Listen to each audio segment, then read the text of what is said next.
How we doing, ladies and gentlemen? Hello and welcome to the Florence Y'all's Baseball Network. Rory Tettemer alongside Jesse Cook here in Gateway, Illinois. It's actually Sauget, Illinois. We're right outside St. Louis, Missouri, and we're here against the Gateway Grizzlies on the 50 West Brewing pregame show. Jesse, we're opening up a three-game series on the road. Me and you together, how are you feeling? I am happy to be here. I mean, first of all, it's just a beautiful day for baseball. We're in a great location. If you look behind the press box, you can see the St. Louis skyline. It really is just a perfect view out here. But also, I feel like the Y'alls are due. And I know that's an easy way of saying that they've lost a fair amount. But you go in to Evansville, one of the teams with one of the worst records in the Frontier League.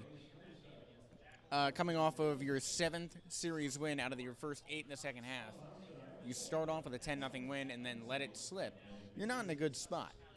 So, I personally am feeling good, but my feelings about the Y'alls right now could definitely use a pick-me-up. Absolutely. I mean, you said it perfectly. Coming off of losing 2 of 3 to Evansville, especially losing the last 2 after winning the series opener. You had your ace pitching in Game 2. You dropped that one. Hunter Mink had 4 no-hit, and then you still lost that game. It's kind of a mixed effort, but you do have the field manager, Chad Rhodes, back for the first time in 5 games. That should be a big uplift for this team, just energy-wise, playing with their field manager behind them. You know, he'll be calling the shots the rest of the way through. I spoke to him before. He seems refreshed. He seems ready to get out there. And, the pregame speech on the bus traveling here to Gateway, worry about them. Play the ball in front of them. They still have the destiny in their hands. It's not like you have to really rely on all these other teams right away. You still have the opportunity there to squeak into the playoffs. So, just play the ball that you know how to play, the Florence Y'alls way. It's going to be interesting here against Gateway, the number 2 seed right now in the Western Division. They are on the cusp of clinching a playoff spot here, so they are playing for a lot. Obviously, it's not out of their grasp yet either. So they'll be playing some hard baseball, and it should be a good matchup here, I think, against some of the top teams in the West Division. I agree with that. And also, just thinking more about the season outlook, you have 12 games to go.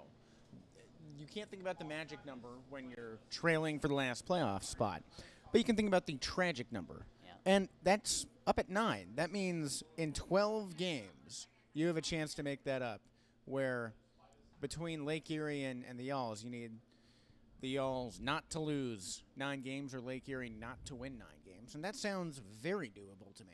And Lake Erie has a very tough schedule ahead of them. They play Gateway again. They play Washington again. And now they're playing a 3-game series against Schaumburg. They finish off against Evansville, who hopefully will also be – actually, they finish off against Joliet, which hopefully can play spoiler against them in that last series. So they're not playing for nothing there as well. So it's, like I said, destiny is still in the Y'alls' hands, and it's going to start here tonight right outside St. Louis. You pointed it out, that skyline actually behind the stadium. It's beautiful, though. It really is. I've never seen the arch actually in person, so looking at that skyline, I wish the skyline was out in like right field or something.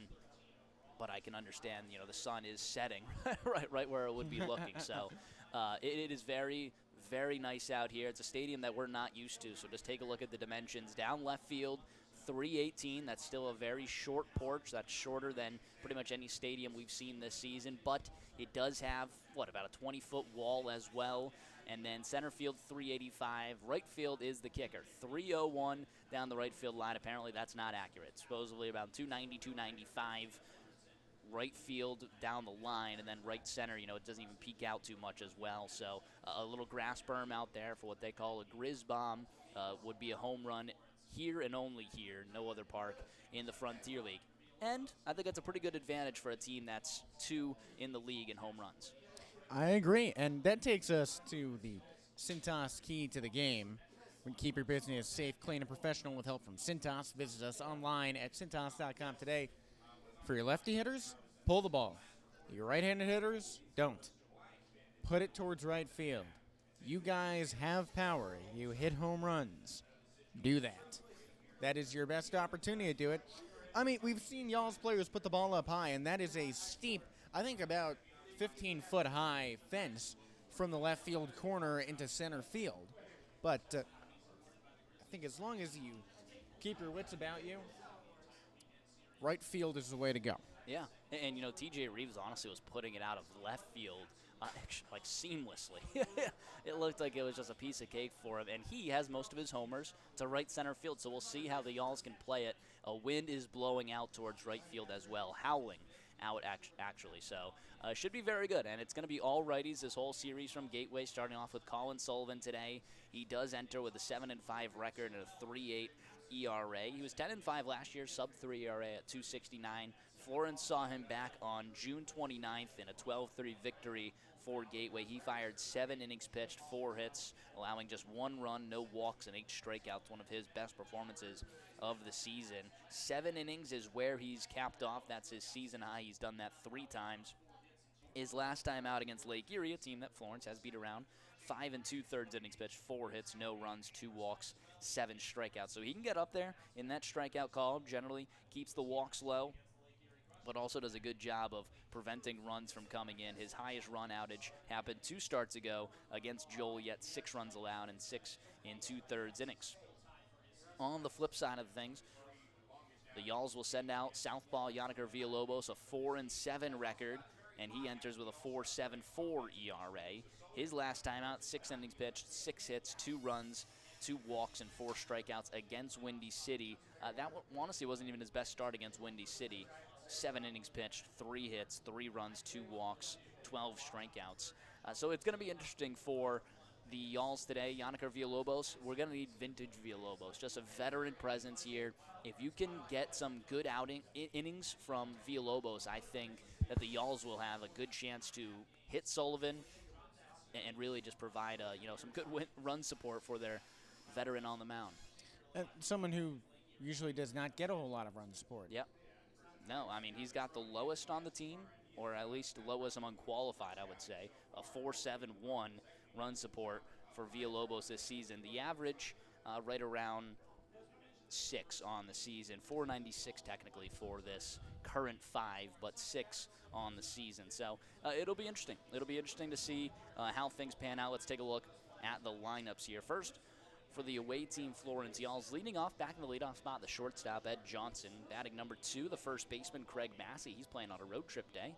In the 3 spot at the hot corner, as always, Brian Fuentes. Batting cleanup, the lefty, right fielder, Hank Zeisler. Returning to the 5th spot, no swelling on that elbow anymore, the center fielder, TJ Reeves.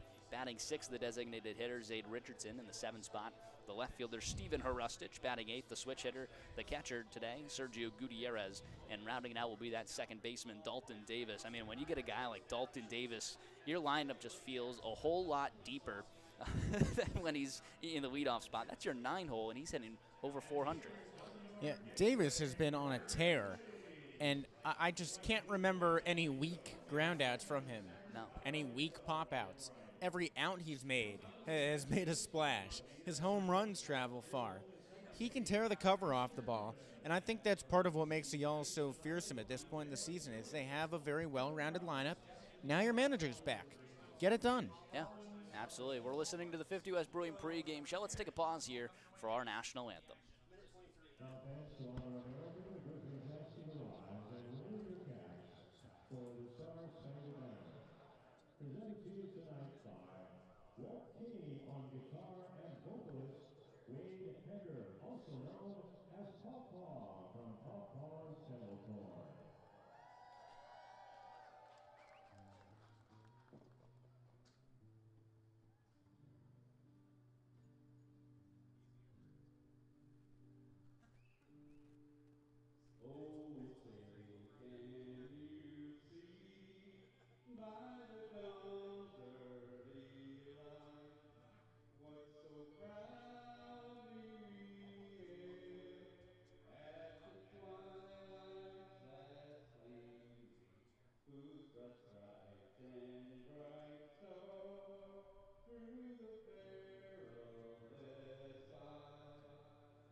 lovely rendition of our national anthem. We're ready for some Florence Y'alls baseball. We just read the Y'alls lineup. Let's take a look at what Gateway will send out. Leading off the lefty, the second baseman Gabe Holt. Batting second, the left fielder Victor Castillo. Keep an eye out for him.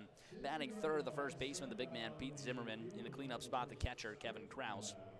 Batting fifth, the switch hitter and shortstop today, Abdiel Diaz. In the sixth spot, the former Philly minor leaguer, the designated hitter DJ Stewart. In the seventh spot, the third baseman at the hot corner, Dale Thomas. Batting eighth, the right fielder Kyle Goodell, and rounding it out will be the shortstop Cole Brannon. Will be the center fielder Cole Brannon. Leading off for the Y'alls, Ed Johnson, Craig Massey, Brian Fuentes.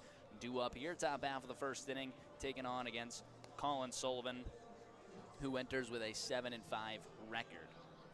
We appreciate you guys listening to the 50 West Brewing pregame show, always inspired by the Great American Road Trip across Route 50. 50 West, the premier brewery in the Cincinnati area at 50 West. Every beer is a journey. Join us for the ride located at 7605 Worcester Pike, Cincinnati. Florence, coming off of 2 straight losses to the Evansville Otters. Looking to get back in the win column, 41-42 on the season. Playing against the second place in the West Division, the Gateway Grizzlies, who enter 51-32. Wouldn't that be nice? 10 games over where we are right now. That's kind of just the difference there. Florence, again, they've been playing much better baseball in the second half. I would be shocked to see that the Y'alls were probably the best team in the West Division in the second half. I had the chance to talk to Steve Tassler, the commissioner of Frontier League, because I was talking about why there's no first half and second half. And he said a similar situation to what you brought up in Cincinnati quite some time ago, that the best overall team, like 2 seasons in a row, did not win the first half or second half, so they missed the playoffs. My immediate solution is still have a wild card team as well, if you still have those 3 spots in the playoff. First pitch here at 6:35, misses upstairs.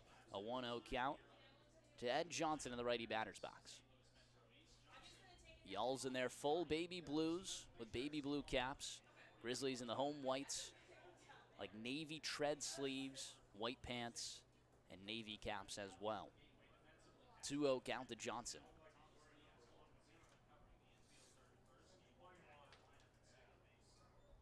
Misses downstairs. Ed Johnson in a different jersey than normal, number 21. Believe he had a rip in his other jersey for the blue, so actually had to switch over here to 21. 3-0 count on him. 3-0 pitch. Misses inside, a 4-pitch walk to start us off here in Gateway. That'll bring up the ageless wonder and the lefty Craig Massey. Massey played in just 1 game in that Evansville series. It was the middle game. Starts off game number 1 here, the 3-game series against Gateway. He'll be happy to see all righties on the mound.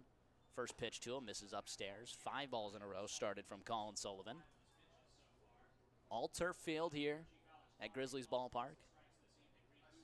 And the dimensions, 301/295 down the right field line, 385 to center, 318 to left. 1-0 in there for a strike, 1-1. Ed Johnson, the Y'alls leader in average, but also the Y'alls leader in stolen bases this season. Johnson has 24. Massey has 2. 1-1 pitch. Off speed, misses upstairs, 80 miles per hour. No in-stadium radar here at Grizzlies Ballpark, but they do have a nice Yacker deck, and that's always good to see.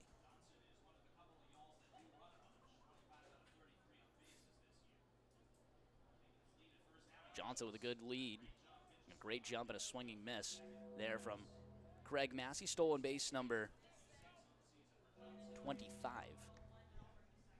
It's been a speed demon all year, and he's really good at picking when he goes. Ed Johnson has not stolen third base too much. I believe he's done it twice. Should stay put over there. Here comes the 2-2 to Massey. Fouled straight back. We were talking about in the pregame, Massey with that short porch to left field. Normally I would say he's not a pull side hitter, but his 1 home run did come pull side down the right field line. Might have a chance here to get home run number 2 on the season. Nobody out, runner out on second. Sullivan from the stretch in a closed stance. 2-2, misses downstairs, a full count. Brian Fuentes awaits on deck. He's seen a lot of pitches already from Sullivan. Should have a good read at least. I believe he's seen all of the offering. The fastball, and the slider, cutter, and then a changeup. Most definitely has seen a breaker. And I'm sure he's mixed a changeup in there as well. That fastball averaging right around 91, 93. Takes a look at second from the stretch, long hold, payoff pitch, skied in the air, shallow left field. Out goes the shortstop Diaz, who makes the grab. There's one away. Runner still on second, and Johnson. Well, I can see with Massey, they're trying to go with the fastball towards him, try and get those lefties to poke it the other way. They went soft to Ed Johnson, try and get him to pull it, keep everything away from the right field wall. They're playing defense against that right field wall. That's interesting. In their home ballpark. It's an occupational hazard here. Brian Fuentes, the righty batter's box. Ed Johnson out on second. First pitch to Fuentes, misses way outside. Let's take a look at the defense for Gateway. Out in left field, Castillo. In center field, Brannon. Over in right field, that's Kyle Goodell. In the infield at the hot corner, that's Stewart. Well, that's Thomas over there. At third base, Abdiel Diaz at short, Gabe Holt at second, and Pete Zimmerman over at first. Kevin Kraus, the catcher. That one's fouled away, 1-1 count. One away with a runner on second.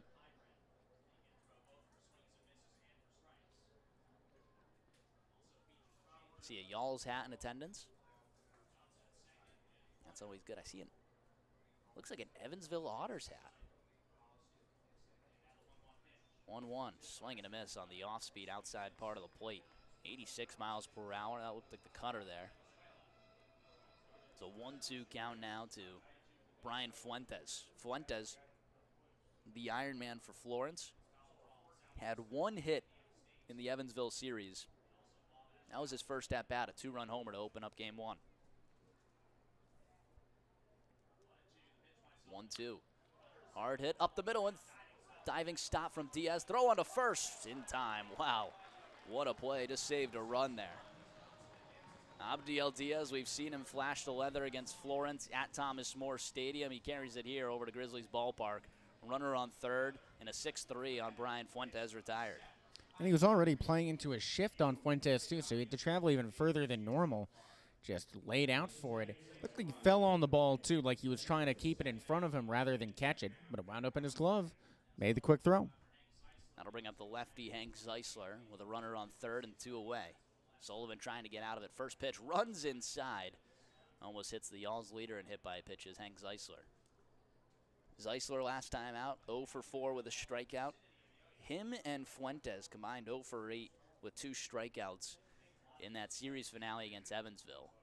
Really did not get much work from the top of the order. The 1-0. In there for a strike. It was only Ed Johnson through the first four batters that got a hit. Davis, Fuentes, and Zeisler all went 0 for. Davis at least worked one walk. That combination 0 for 11. 1-1, big swing and a miss. 1-2. Zeisler leads in pretty much every offensive category for Florence. On base percentage, OPS, hits, doubles, triples, runs, hit by pitches. Sullivan working from the stretch, close to middle of the rubber, more towards the third base side. 1-2, misses upstairs with a high cheddar. 2-2. 2 away here in the opening frame. Y'all's taking on the Grizzlies. $2 Tuesday, Grizzlies ballpark. Country Bob's down the right field line. 2-2. Misses downstairs. Another full count. If anything, at least you've seen a lot of pitches from Sullivan here in the opening frame. Looks like a fastball missed downstairs, 92 miles per hour. Sullivan experienced one player. 6 foot 200, 26 years of age.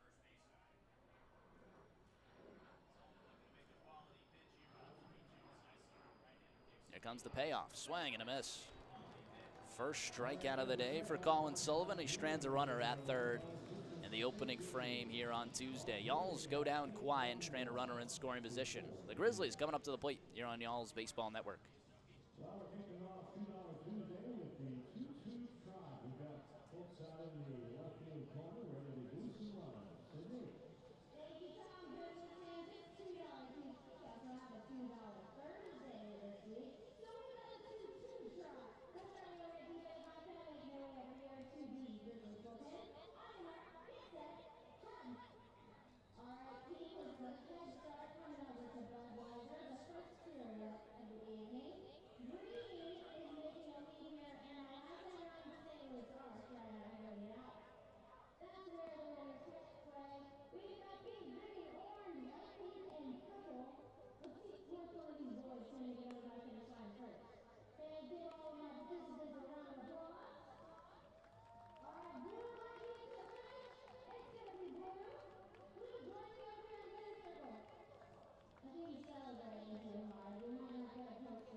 Bottom of the first inning coming your way, brought to you by Central Bank, which was founded on the idea that banks can and should be pillars of their communities in good times and in bad. In everything we do, in every way we serve, we start with you. Gabe Holt, Victor Castillo, Pete Zimmerman due up for the Grizzlies. Yannick Villalobos, the southpaw, on the mound for Florence. Villa's first pitch in there for a strike. Holt showed bunt but pulled back. It's still caught. An 0-1 count to Holt.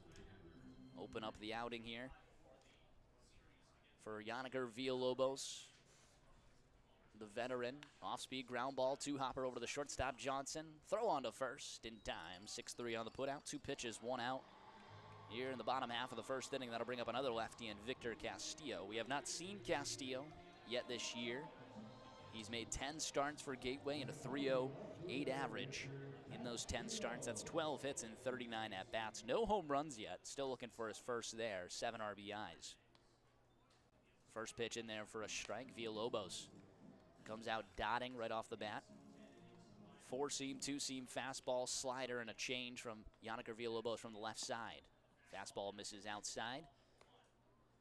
1-1 count here to Castillo.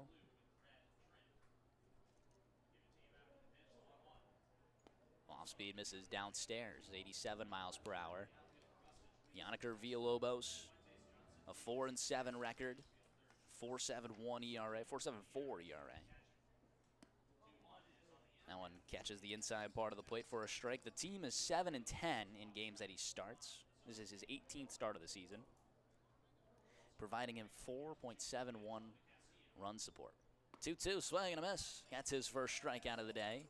Fastball outside part of the plate, beautifully placed from Villalobos. 2 away now for the big man, Pete Zimmerman. Pete Zimmerman, 6'3", 225 from the right side, an experienced one player for the Gateway Grizzlies. Zimmerman enters with a 287 average across 73 starts. Skies this one high and deep towards center field. Reeves at the track looks up and watches it fly. Ambush home run on Yannick Villalobos, a 1-0 Grizzlies lead here in the bottom of the first.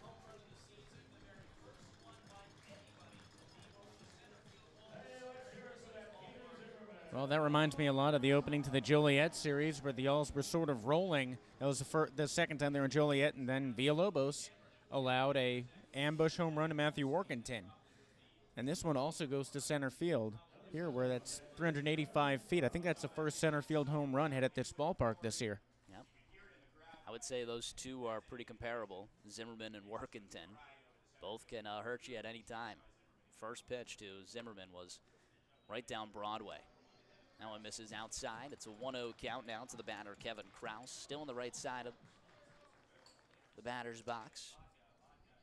They open up with two lefties, and then it's a switch hitter. Diaz is the only other side. That one's grounded over to Johnson, who makes a throw in time. A 6-3 put out just a couple pitches late. One run comes across on the solo shot from Pete Zimmerman. We head to the top half of the second inning.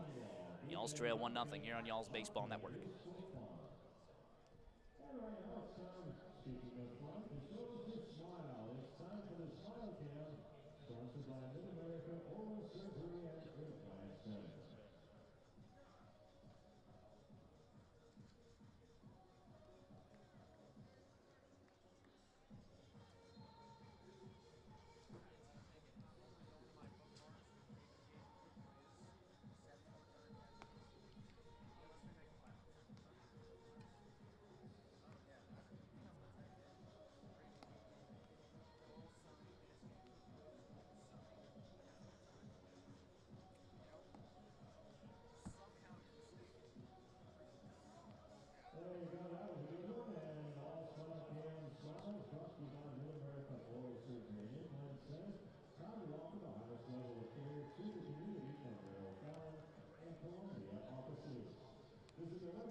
Top half of the second inning, y'all's leader in home runs with 17. It's TJ Reeves stepping up to the plate. Let's sky one out towards right center field, tie this game up.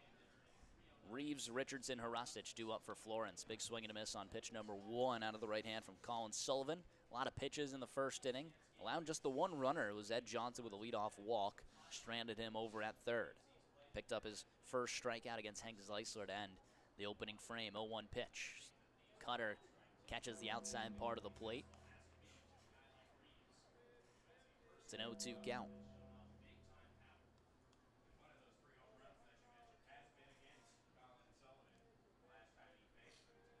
Y'all still looking for their first hit in the ball game.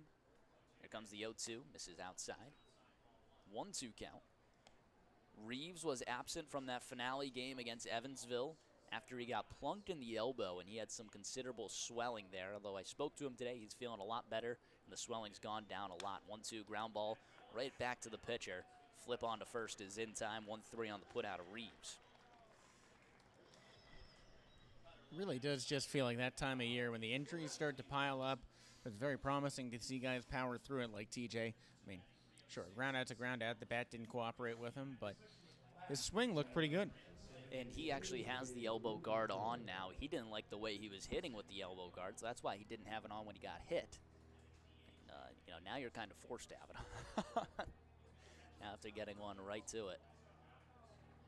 Zade Richardson at the plate, first pitch to him. Hard hit over to the left side. Abdiel Diaz, backhand. Strong throw to first is in time. Wow. Second inning with a good play from Diaz. 6-3 on the putout. That one's a hard backhand. Got to his knees. Came up with a strong throw. And the Y'alls are just getting snake bitten by some spectacular play at short. Hence the Cintas key to the game. Hit it to the right side. There you go. Let's see if Harustich can follow that. Harustich had a good series against Evansville. It's a team that he just absolutely crushes. Big swing and a miss there. Harustich hitting .470 against Evansville. Ended that last game 0 for 3, but had a walk and a run scored, 1 strikeout.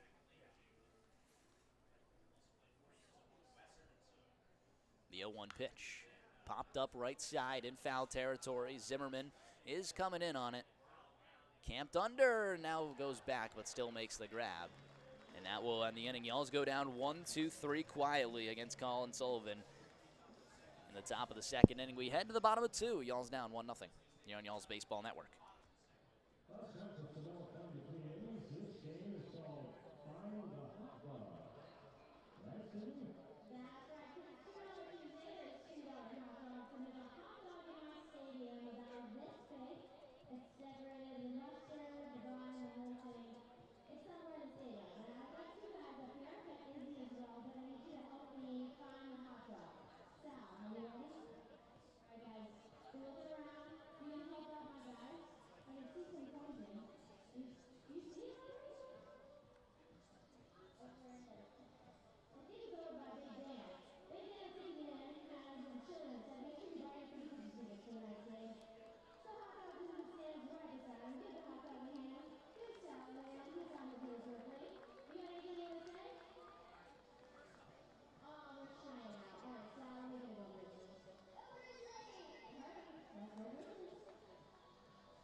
Coming back for the bottom of the second inning with your Republic Bank umpire intro. Republic Bank is one of Newsweek's best banks in America in 2024. Come see why it's just easier here at any of Republic Bank's ATMs in the tri-state area or the 5 locations right along the Ohio River. Behind the plate, it's Alex Rory. At first, Reed Hoover. And at third, Brett Gyron. We've seen this crew before plenty of times. Brett Gyron, one of the only umpires to eject field manager Chad Rhodes. Yannick Villalobos' first pitch is hit in the air towards left field and drops in for a base hit for Abdiel Diaz. One pitch, a single for the Gateway Grizzlies. Leadoff runner aboard. Now for DJ Stewart. Now DJ Stewart played in the Phillies organization, and he was the menace against Joe Kemwich after that first stare down over at first base. Hit a home run off Kemwich and then roped the double off him as well the next 2 plate appearances. Abdiel Diaz, 2-step lead over at first. Big swing and a miss on the outside part of the plate. 0-1 count to Stewart. Yeah, I was ready to go hockey broadcaster mode on when that happened. Good thing they didn't fight, but we would have been prepared. That was a benches clearing altercation, just a conversation. Diaz, 2.5-step lead over at first. Good hold there from Villalobos. 0-1, ripped in the air towards right field. Davis makes the grab. There's one away. I think it's a big time out. DJ Stewart, while he is in the 6th spot, he's still a very good hitter. Hitting .304. Brings up Dale Thomas. I think back to that benches clearing altercation as a benches clearing Socratic circle. Just had a bunch of people around voicing their opinions. Dale Thomas apparently just had a good series. He's hitting .205 on the season in 10 starts. The right side here.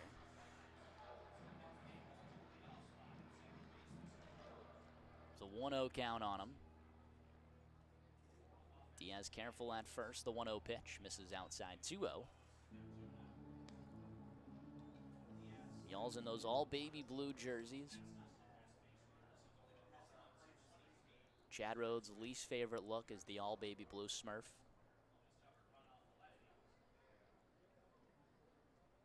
Good hold from Villalobos. Here comes a 2-0. Swing and a miss. Dale Thomas looking for that building out there in left field. Thomas, no home runs on the season, 6 RBIs. Trying to get his first, it looked like. 2-0. In there for a strike. Abdiel Diaz over at first base. 22 for 23 on stolen base attempts this season. That is second on the team to Cole Brandon with 28. Takes off 2-2, fouled away down the first base line. He'll have to retreat. Just wasting a little bit of that energy. Always was not a fan of that, stealing a base, especially when you know you had it, and then it's a foul ball and you have to walk back over. And how often is that a planned hit and run or just bad luck where you got the good jump on the wrong pitch? Yeah, I honestly think Yannick Villalobos is just doing really good timing up Diaz, and that was probably the first time he wanted to go.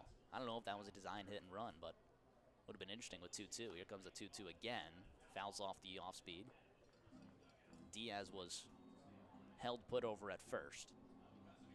It is Sergio Gutierrez behind the plate. He's got a rocket for an arm. The Reaper. Pickoff attempt, nothing going.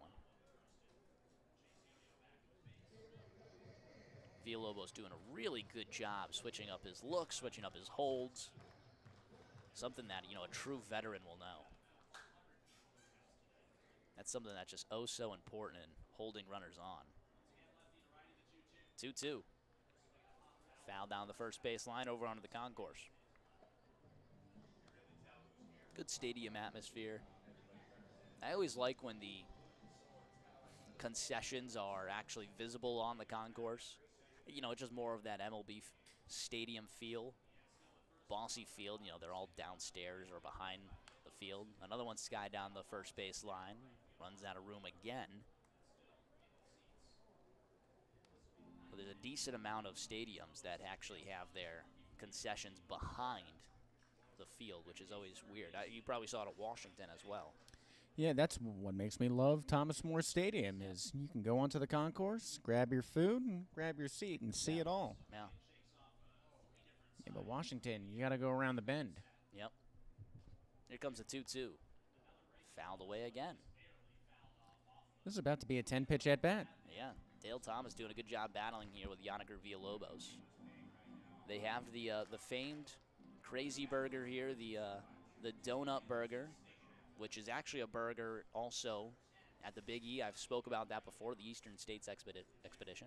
2-2, ground ball over to the hot corner. Fuentes on to second. Relay over to first in time. 5-4-3, twin killing double play. Ends the bottom of the second, just what the doctor ordered. We head to the top half of the third. Tettemer trivia coming up here on Y'all's Baseball Network. Y'all's trail 1-0.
Top half of the third inning, always brought to you by the Roar Agency, located in all 50 states across the nation. Feel the Roar difference with Roar Insurance. Visit us today at roarins.com. 8-9 top due up for Florence. That's Gutierrez, Davis, Johnson. Y'all's down 1-0 to the Gateway Grizzlies here in the series opener.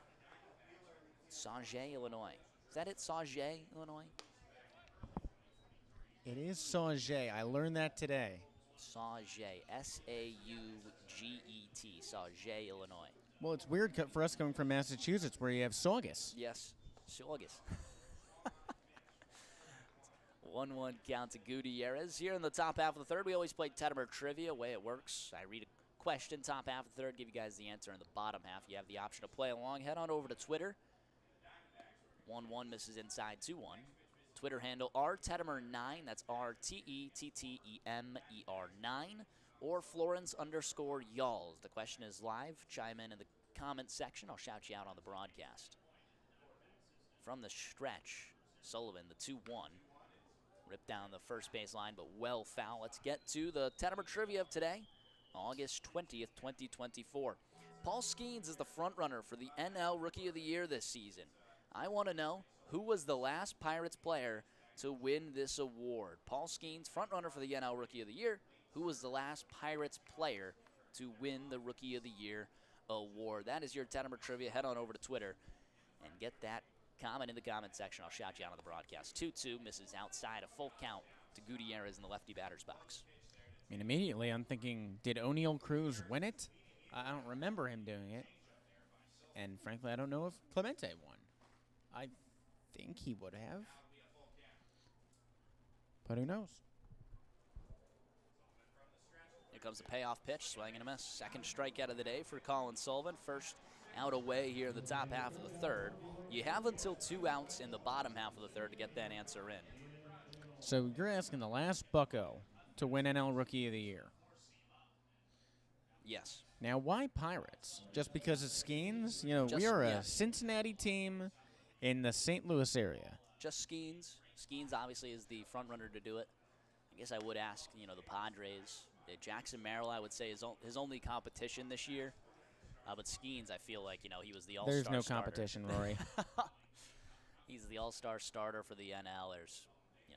He's probably going to get it. Even if Merrill was, ripping 350, I think just the media loves Paul Skeens. They might like Livy Dunn even more. Here comes the 1-1 to Davis. Swing and a miss on the outside part of the plate. Looked like the cutter there. Our creative director, Nick Thurling, just the mastermind at work. He noticed that the audio is always ahead of the play actually happening. He's got to make sure all those in the editing room will match the actual play. Nice diving play over there from Abdiel Diaz. 3 innings in a row with a web gem play from Diaz. There's now 2 away. Okay, second time through the order now. Right-handed batters, wait on the ball. Lefties, get ahead on it. You cannot hit it to short. It's a black hole over there right now. I'm not even talking about right field anymore. Just hit it towards the right side. 3 innings in a row with a great play from Diaz. That one catches the outside part of the plate to Ed Johnson. He walked, stole a base, and was stranded at third in the opening frame. Again, Tettemer trivia. Question of the day, Paul Skeens, the front runner for the NL Rookie of the Year this season. That one misses, 1-1 count. We want to know who was the last Pirates player to win the award. And that's the Rookie of the Year award. 1-1, swing and a miss, 1-2 count. I mean, I'm thinking, did A.J. Burnett win it? Because he was sort of a phenom at the beginning of his career with the Pirates. Did you get that Tettemer trivia? That was last week. I had A.J. Burnett as one of the answers. I did not. I think that might have been my finale one. No, maybe it was a Saturday one. It was a Saturday one. Here comes the 1-2. Misses upstairs. 2-2.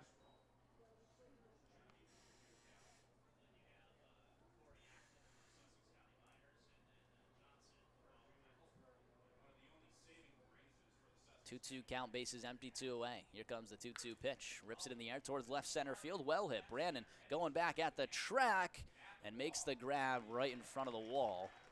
And that will end the inning. A long one from Ed Johnson, but another 1-2-3 from Florence. After the leadoff walk from Johnson, they've been retired 9 in a row. We head to the bottom of the third. Get those guesses in on Tettemer Trivia. We'll be right back here on Y'all's Baseball Network.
Back here in the bottom half of the third inning, Kyle Goodell steps up to the plate. It's 8-9 top, 2 up for the Grizzlies. They hold a 1-0 lead over the Y'alls. Yannick Villalobos out for his third inning of work. First pitch, big swing and a miss. We actually have a few fans in attendance. I see Laura Renke actually down there right now. Let's go. If there's a beer batter of the game, she's going to be saying, "We want beer." That one's skied out towards left field. That'll send Hrustich back at the track. He should have room, and he makes the grab, banging into the wall right after. Not deep enough. The wind is blowing out towards right field. There's one away. Yeah, you do have to be careful with those high fly balls here. I know the wind is to right, but even to left, and that is short. That is 318 feet down the line. It doesn't even look like 318. It looks shorter than that. This looks like a Little League field. Yeah, it's interesting. Lefty Cole Brandon at the plate. Lefty-lefty battle. First pitch, fouled away down the first base line. Massey's going at it and makes the grab. Quickly 2 away. Do you got a guess for Tettemer trivia? A quick inning so far. I guess I got to go with A.J. Burnett. A.J. Burnett. Got a few different guesses. I don't think anyone else went Burnett. We got Alex Gruberman, who's actually right to our right. He said TC Popcorn, which is Tim Calderwood of the Schaumburg Boomers. And I'll put my money on Tim. And he said Andrew McCutcheon. That makes more sense. We had a Barry Bonds one. That was from Rich Tettemer. And then Richie Giuliano said Andrew McCutcheon. And then Zane Bloom, the Pirates fan, said Jason Bay. First pitch to Gabe Holt in there for a strike. The correct answer, the Pirates fan got it right. Jason Bay. I should have guessed him too. Red Sox legend Jason Bay. World Series champion with not the Pirates, but the Red Sox. Yep. So take that, Zane. 2004, he won the NL Rookie of the Year. Jason Bay, the correct guess from Zane Bloom. It's the second time he got that Pirates question right. He guessed A.J. Burnett as well. So why do you keep asking Pirates questions? Share the love. There are 30 teams, Rory. Well, the Pirates one came from Nick saying he wanted a question from 2014. And so it was A.J. Burnett actually with the 2014 Phillies, who led in so many bad statistical categories. His next season, he was with the Pirates and was an all-star. It was also his last season, but his first season as an all-star. So he ended his career as an all-star, which was pretty amazing after leading like in losses, games pitched, walks, all this stuff with the Phillies. 1-2, ground ball, left side. Fuentes with the sliding grab. Throw on to first, way upstairs. Gabe Holt went to the left side of the infield on the turn. Massey picked up the ball, bouncing off the brick wall down the first base line and tagged him. So that ends the inning. That should still probably be an E5. And then just after that, Massey makes the grab and ends the inning. An unconventional 1-2-3. First time we've seen that this season. Congratulations, Zane, on getting the Tettemer trivia correct. Y'all's down 1-0 when we return. It's Jesse Cook on the airwaves, headed to the top of the fourth here on Y'all's Baseball Network.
Top of the fourth inning coming your way here in Gateway, Sauget, Illinois. It is 1-0 Grizzlies, thanks to a first inning home run from Peter Zimmerman. Still Colin Sullivan, the right-hander on the bump for the Grizzlies. Y'alls have their 2-3-4 segment of the order due up here. Craig Massey, Brian Fuentes, and Hank Zeisler. Jesse Cook with you next to Rory Tettemer. Massey batting from the left side. He's 0 for 1 so far in this one. He popped out to short on a 7-pitch battle to begin. Sullivan comes set, pitching from the stretch. First one winds down low for ball one. Y'all's enjoyed an off day yesterday. They got a break from the road trip to Evansville. Went back home to Florence. That's a lot of driving. It's about 3 hours to Evansville, 6 hours here. 1-0. Fastball right down the heart of the plate. We just played the Tettemer Trivia. And as always, if you don't get the Tettemer Trivia, or if you do, you have a second chance with the Cook Quiz. 1-1, high leg kick, swing the dribbler, right side, through, caught up at second by Holt. Throw from his knees is in time. This middle infield for Gateway has been ridiculous. Abdiel Diaz has made 3 diving stops over at short, including a line out. Here's Gabe Holt sliding onto the outfield grass. Well, as Brian Fuentes comes up to the plate after being robbed by Abdiel Diaz in the first inning, let's get to that Cook Quiz presented by Ragin' Cajun. There's a lot of beer around here in St. Louis. First pitch misses down low. So I'm wondering, what was the first brand of beer to partner with an MLB team by getting the naming rights to its ballpark? Swing and a miss from Fuentes. 1-1 count. So the first MLB ballpark, or I guess it's a two-part answer. First brand of beer with an MLB ballpark named after it. 1-1. Swing and a miss upstairs. We'll get that answer in the bottom of the fourth inning. This is the first time this year that we have gone on the road and gotten both a Tettemer Trivia and a Cook Quiz. Will only happen one more time. That's tomorrow. Immediately for the guess, I mean, I'm thinking obviously Bush. 1-2, popped up first base side. Zimmerman crowding in towards his dugout. He's got room. They makes the catch 2 away here in the top of the fourth. 1-0 Gateway. You said Major League Baseball. It's not just like any sport.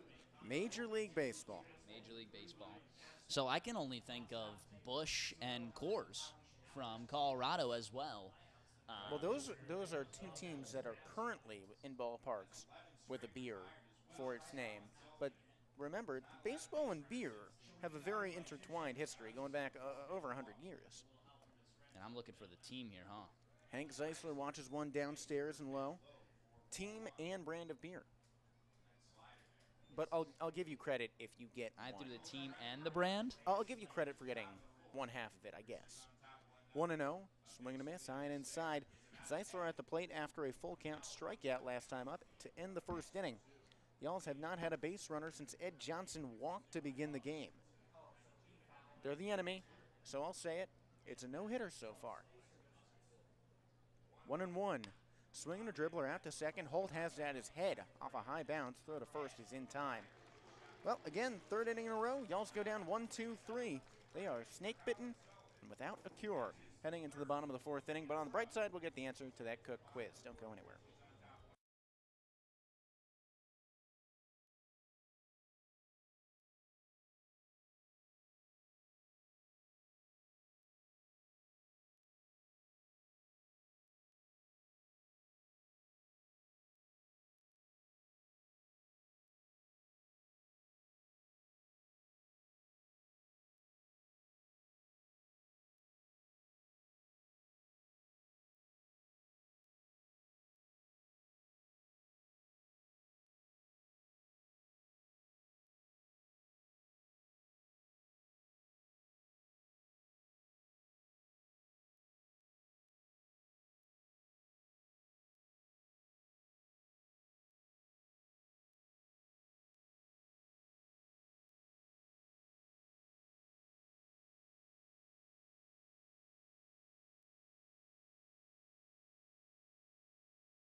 Bottom of the fourth inning coming your way. 1-0 Gateway off of a first inning Peter Zimmerman home run. We also have the Raging Cajun Cook Quiz answer. Raging Cajun is partnering with the Y'alls to bring their Y'all-purpose seasoning to the Cincinnati area. Real Louisiana flavor without the heat. This is the seasoning for all y'all to eat. We'll get that when there are two away, or if double play could end the inning. We'll figure it out. Yannick Villalobos still on the bump. Lefty dealing to the lefty, Victor Castillo. First one on the way. Squares to bunt, lays down first base side. Villalobos is there. Catcher picks up, throw to first, is offline and through to right field. Castillo is headed for second. No contest. Second error in as many innings for the Y'alls, and this one hurts doubly so, giving Castillo first and second. Gutierrez popped up quickly, but tossed the ball way to Craig Massey's right at first. And now there's a runner on second with the two-base error. For Peter Zimmerman, who is the only player all year to launch a ball over the center field wall here in Gateway. They gave that a hit and an error. Well, I mean, he would have been out if the throw had been on the base, but yeah. I guess that somewhat saves the Y'alls. A little bit of help in the stats department. Ready at the plate, Villalobos stares at second. First pitch to Zimmerman. He swings and rocks it deep to left field. Headed for the East County Supply Building, and you can forget it.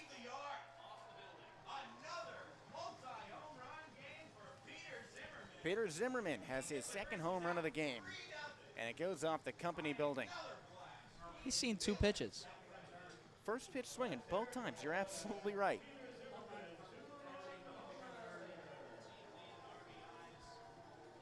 Well, now it's 3-0 Gateway. Peter Zimmerman, if you take him out of the lineup, would leave his team barren. He is one of two players with a hit. Abdiel Diaz on deck, but even he was picked off in a double play. So here's Kevin Kraus. Everybody breathe now. He grounded out last time up. First pitch to the righty. Stares outside and low. I really have no idea on this Cook Quiz. Can you tell me, is Bush and Coors the only two current? I believe so. Swing and a miss there, 1-1 count. So a reminder, our Raging Cajun Cook Quiz, which was the first brand of beer to get the naming rights to a stadium, a baseball stadium. 1-1, misses up top. This is a major league stadium, and I will give you another hint, the franchise still exists. So it's not like the Worcester Ruby Reds or whatever they were. I was going to say Expos. 2-1, that franchise still exists. Over to short, Johnson lobs on to first and gets him. Okay, so Expos still exists in the Nationals? Yes. The franchise itself still exists. Now, that could be a red herring. That could be a team that hasn't changed its name. It could be a team that's gone through many changes. Here's Abdiel Diaz. Does the bat match the glove? He has made a diving play in almost every inning on defense, and he's 1 for 1 with a single. First one on the way. High and inside, ball one.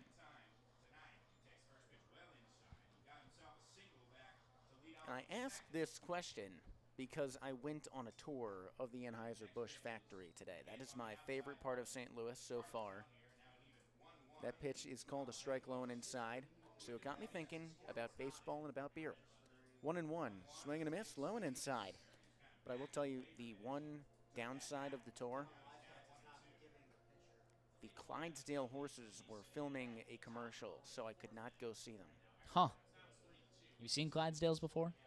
On TV. Really? I mean, that's where they're primarily. 1-2, high and outside. Have you ever seen a Clydesdale horse not on TV? There's Clydesdales at the Big E. You gotta head over to the Big E. Again with Central and West Massachusetts. 2-2, lunged out to first. Massey has on the hop. Foot race to first. The old-timer gets there. 2-away, 3-0 Gateway. Base is empty here in the bottom of the fourth inning. So I guess it is time to get the answer. Do you have a guess first? I'm gonna go Montreal the Expos. I don't know the name of their stadium, but I assume it's like Montreal and Labatt. I'm gonna see. By the way, Olympic Stadium. Here's DJ Stewart on the right side. The answer is not the Expos. First pitch, swing and a miss. In fact, the answer is very close. In fact, if you turn around and stare at the back of the press box, you can probably see the ballpark, Busch Stadium. And I guess, well, I'll tell the story of how that came to be. in the top of the fifth as that one's popped over the backstop. But it is sort of an interesting story where it came almost by accident that the naming rights fell to Bush. I should have just gone with the ones I know, Bush or Coors. The ones that are here. Why 0-2. Sent to the backstop. Why did I overthink? I'm trying to think of what's another Canadian beer. Labatt is the first one that comes to mind, and that's about the only one I can think of. 0-2, the high leg kick. Swinging another foul ball to the backstop. DJ Stewart is just punishing the netting.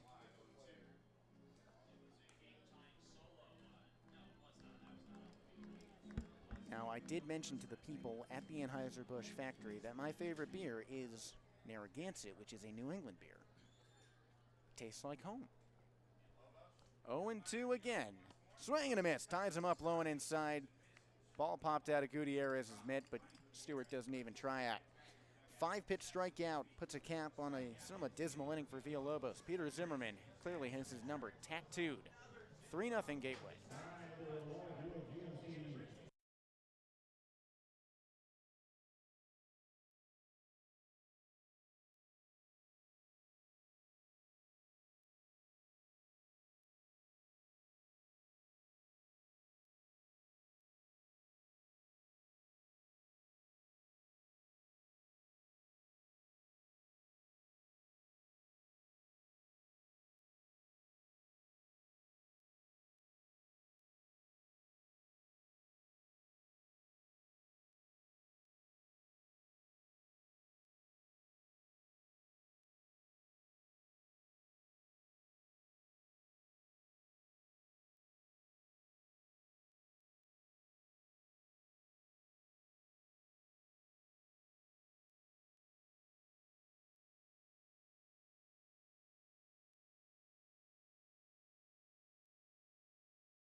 Top of the fifth inning coming your way, 3-0. Gateway the score. Y'all's coming up to the bats. This inning brought to you by the Pediatric Dental Center. Looking for the perfect pediatric dentist? Northern Kentucky patients are welcome to visit the Pediatric Dental Center. The Y'alls could use a teeth cleaning in this inning. They have not recorded a hit in this game. TJ Reeves leading off from the right side against the right-hander Colin Sullivan. First one on the way, swing and a miss. Sullivan working into his fifth inning of work, and his last 8 starts have all gone at least 5 innings. That's dating back all the way to June 23rd. This is August 20th. It's been a long time. 0-1. Swing and a spiral down into right field, but right at Kyle Goodell, who makes the catch. He did not have to move. He's right about 20 feet positioned in front of that short porch in right field. I can't think of a single ballpark that comes anywhere near the 301 feet to right field here outside of St. Louis in Sauget, Illinois. That is the closest fence in the league. That is the first time the Y'alls have gone to the outfield in right. Here's Zade Richardson, first pitch to the righty. Waits on one high and inside. So we talked in the last inning about how the first brand of beer to get naming rights to a stadium was Busch. 1-0. Called a strike low and away to Richardson. That was the answer to the Cook quiz. And it's sort of funny how the Cardinals and Busch got connected like that. So the Busch family owned the Cardinals.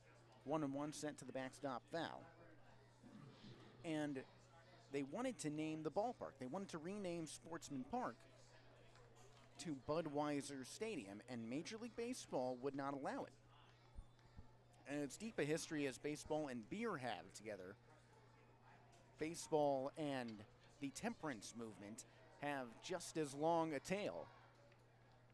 And with that in mind, Major League Baseball did not want to associate a ballpark with beer. 1 and 2 popped over the backstop. And we're mainly talking about this story because you look outside the press box and there's the skyline of St. Louis. There's where Busch Stadium of today now stands. And Busch as a brand did not yet exist. 1 and 2, Richardson swings and loops another one foul off to the right side. So the Busch family just decided, okay, here's what we're going to do. We're going to create our own new brand of beer just to stick it to Major League Baseball. So immediately they told their brewers to start making a new style of beer. 1 and 2. Dance is alone outside. 2 and 2 count to Richardson, who grounded out to short last time up. So they came up with another brand of beer and named the ballpark Busch to associate with Busch beer. 2-2, swing and a miss. He goes climbing the ladder for strike 3, and there's 2 away. Here in the top of the 5th inning, still 3-0 Gateway. By the way, all of that damage has been done by Peter Zimmerman. If the Y'all's bats can't hit, the one thing the defense can take from this one is don't pitch to Peter Zimmerman. He's 2 for 2 with 2 home runs, both of them on the first pitch. Steven Hrustich comes up. He's 0 for 1 after popping out into foul ground last time up. First pitch to the righty. This is low and outside. And I don't know if it's being backlogged from the travel or what, but that 6-hour drive this morning here to St. Louis has the Y'alls waterlogged. 1-0 misses upstairs to Hrustich. He's genuinely been on a tear since joining the Y'alls this season. Hrustich was batting .500 in his first 2 weeks with the team. 2-0, he watches a fastball low and away. 3-0 count, and Hrustich does have 2 3-0 green light home runs in the past 2 weeks. On the season, he's batting .292, so he has dropped off, but leveled out lately. Highlight kick, swing and a miss. Well, he had the green light there. He liked what he saw, but ends up way out in front. Hrustich has 11 home runs on the season and a 3-way tie for second on the team, with Brian Fuentes and Sergio Gutierrez behind TJ Reeves with 17. The 3-1, he swings and hits a high fly ball to deep right center field. Brandon at the fence, tracking over at the wall. He reaches up and makes the catch right up against the chain links. The Y'alls go 1-2-3 for the 4th inning in a row. They still have been held without a base runner since Ed Johnson led off the game with a walk. We move on to the 6th inning, to the bottom of the 5th inning. Still 3-0 Gateway.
The Y'alls offense is still snake bitten heading into the bottom of the 5th, and Gateway is on a roll heading to the bats.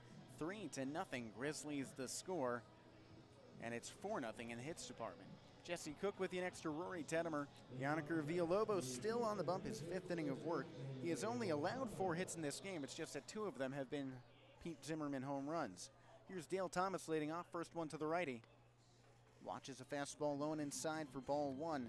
Thomas, last time up, grounded out into an inning-ending double play. It would be pretty hard for him to ground into a double play here, though. 1-0, swing and miss. Try and figure that one out. Base is empty. Thomas settles in. Baby blue batting gloves at the base of a gray and black bat. 1-1. He swings and sends it to the backstop foul. And caught in the on-deck circle by Kyle Goodell. Goodell, who has his own family claim to baseball history as the great nephew of Eddie Goodell, the shortest player to ever suit up in a game. 1-2, the high leg kick. Swinging another pop-up, this one over the backstop. 3-0 Grizzlies. Zimmerman's first inning home run came on the first pitch and was a solo shot. In the fourth, first pitch he saw brought around 2. 1-2 again from Villalobos. Swinging another foul ball, first base side and out of play. This is a copy and paste at bat for Dale Thomas. He took his last AB to 10 pitches, so this can only be expected. That was pitch number 5 on this at bat. Villalobos steps into it, his 1-2 again. Swinging a high fly ball deep down the right field line. Zeisler at the fence looks up and makes the catch on the warning track, the very shallow warning track. There are 6 fans, I think maybe 5, out on the berm beyond the right field wall.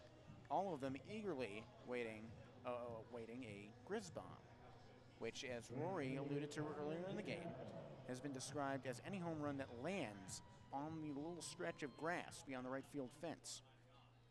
Kyle Goodell at the plate, first pitch. The righty dances out of the way at ball 1.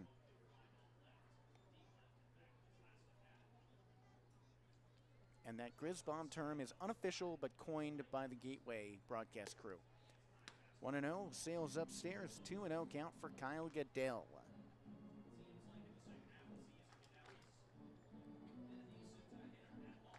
Goodell entered this game batting 178. He flied out to left last time up. 2-0 from the windup. Fastball at the knees. 2-1 for Goodell. There is a growing populace out in right field. 5 fans has expanded to 6. 2-1. Another fastball right down the plate. 2-2 count. And I spy the Gateway mascot meandering down the right field line, and he is eyeing that grassy area. Okay, we got 7 out there. It's a party out and beyond right field. Some taxi planes flying overhead. Blue skies, the 2-2, swing and a miss. Golfing season open for Kyle Goodell, and Yonker Villalobos strikes down another, his second K of the game.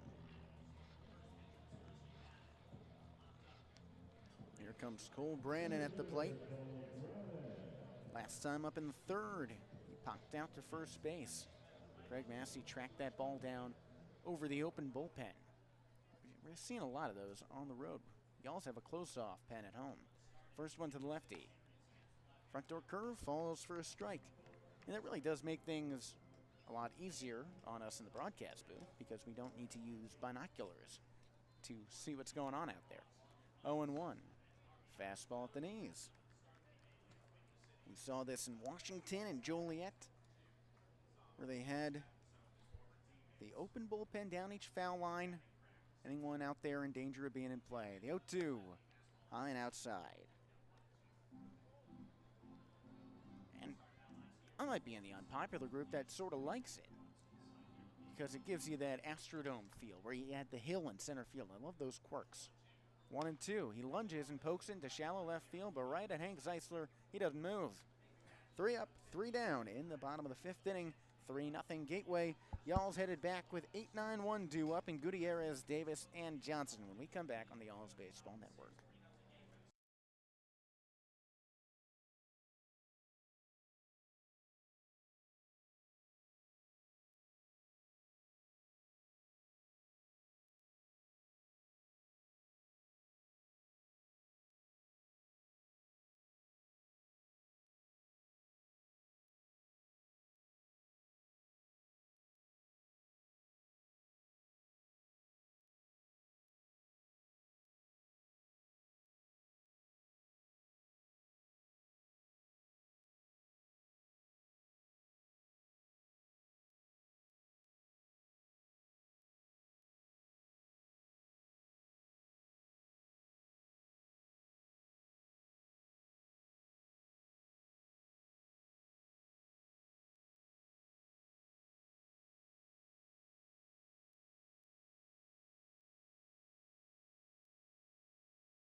3-0 Grizzlies taking you back to the top of the 6th inning here in Sauget, Illinois.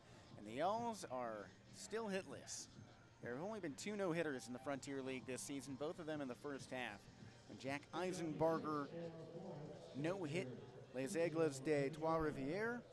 And there was another one when the Quebec Capitals no-hit the Lake Erie Crushers. Trying to stop Colin Sullivan's effort leading off is Sergio Gutierrez from the left side, the 8-hitter. First one on the way. Watches a fastball upstairs. Not only have the Owls been held without a hit all game, their last base runner was the leadoff walk in the first inning from Ed Johnson. They have been retired every single time since, 15 straight. 1-0, swing and a miss downstairs. And you do come into someone with affiliated experience with Colin Sullivan. He's not anywhere strange to pressure situations. He played baseball at USF in college. 1-1, swing and a miss upstairs. 1-2 count for Gutierrez. 5 years of college baseball down in South Florida. He was a 29th round draft pick in 2016 by the Padres, but he didn't sign. So that was before his college career, and after college, he went undrafted and signed with the Diamondbacks. In July of 2021, the same organization that picked up Sergio Gutierrez. These guys were both in the Arizona lines at the same time, but never intersected on the same team. 1-2, swing and a miss. Gutierrez goes down by way of the K for the second time in this one. And the Owls add a 16th tally mark to that hitless skid in this game. These are important games for Florence. You need them. You're 5 games out of a playoff spot with 12 games to go. The tragic number is 9. That means how many games between the Owls and the Crushers needed for the Owls to miss the playoffs. First pitch to the righty, Dalton Davis winds downstairs for a strike. He knocked the cover off the ball last time up, lining out to short, but Abdiel Diaz has been a brick wall out there. He's made 3 spectacular diving plays already. 0-1, swing and a miss up top. Davis immediately barks at his bat after that one. Sullivan just looks unhittable right now. He's getting the Owls to swing at pitches down by the socks and near their helmet. 0-2 count. He comes set, glove at the belt. Closed off, he fires. Davis lays off one high and inside. 1-2 count. It is a beautiful night for baseball. There are purple clouds off beyond the right field fence, tailing into pink, with a gradient up into blue into a clear night. 1-2. He chops it foul over towards the Owls dugout. And it's right in the middle of the Illinois-Missouri flatlands. It's 75 degrees out here. So the heat just sticks around, but it is very cool right now. 1-2 from the stretch. He swings and taps it to the backstop. Davis stays alive. If you step out and look behind our press box as we are directly positioned over home plate, you can see the pale blue of the St. Louis skyline. That arch bookending the right side. Beautiful view out there. 1-2 from the stretch. This is low and outside. Dalton Davis is no easy out. With the Owls this season, in 20 games, he has only struck out 6 times. He's batting .387.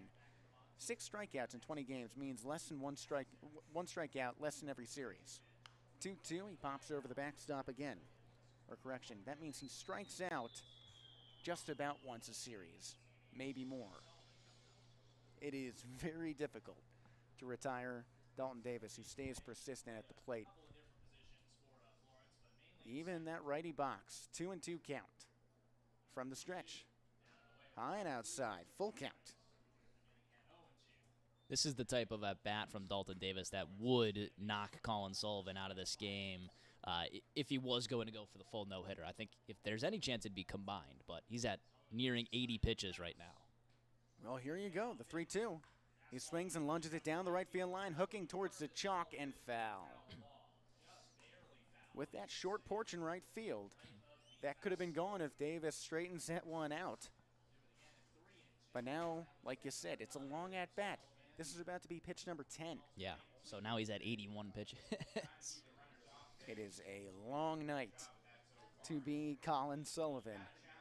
He's had it easy up until now. He walked his first batter and then retired the next 16, going for 17. The payoff to Davis, high and inside, ball 4. The no-hitter stays alive, but Davis is aboard. The Owls have their first base runner since the opening of this game. You know, I've called a game where it was a no-hitter for the other team, but my team won with a walk and an error. Wow. 1-0. It was my first year of broadcasting. It was a high school team in South Central Indiana.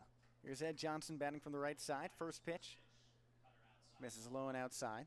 That was a championship game. That was a championship game? Yeah. They threw a no-hitter in the championship and lost 1-0. Oh, man. You know, I went to a Reds-Pirates game a couple years ago, and it was a good game, but the day after, on Pittsburgh, Hunter Green threw 8 no-hit innings and lost. Wow. 1-0. The fastball misses low and away. No, that's called a strike at the knees. That looked decent ways off the plate, but evens up the count at 1-1. It was my sister's graduation from Carnegie Mellon. Happy upcoming birthday to her on Saturday.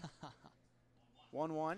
He swings and pops it foul off to the right side. And she'll be at Thomas More Stadium. Yes, the entire Cook family, for the most part, will be at Thomas More Stadium. Plus, not just immediate family. It's plus like cousins as well, yeah? Cousins, family, friends. Basically everyone I've ever met, and their dog. The dog is coming as well? I wish. That would be nice. Not a Bark in the Park night? We had night? Bark in the Park night already. Of course, we don't really know what's on the homestand highlights for Gateway here. Maybe they've got one.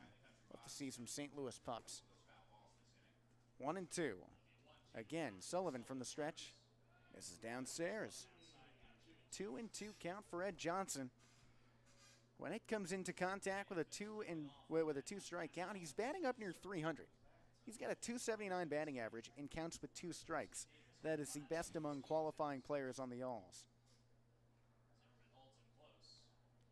From that closed-off stance on the mound, misses upstairs again. Full count for Johnson. He walked to lead off the game on 4 pitches and stole second, then flied out to center last time up. The Owls have not had more than 1 base runner in an inning in this game. And Davis, the runner on first, was their first base runner since Johnson's leadoff walk. Sullivan's payoff. Swinging a foul tip to the backstop. This is another good at-bat. Sullivan, his last 5 starts, he's gone into 100 pitches. Wow. So I don't think he's near getting out. Season high at 116 just 2 starts ago. Well, in his last 8 outings, he's made it beyond 5 innings. Make it 9 now as it's 3-0 Gateway, top of the 6th. The 3-2. Swing and a miss. Johnson goes chasing high and outside. That's the second out of the inning. Still a runner on first for Craig Massey.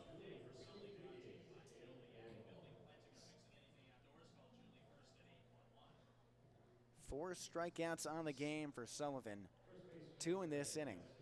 Massey comes up from the left side.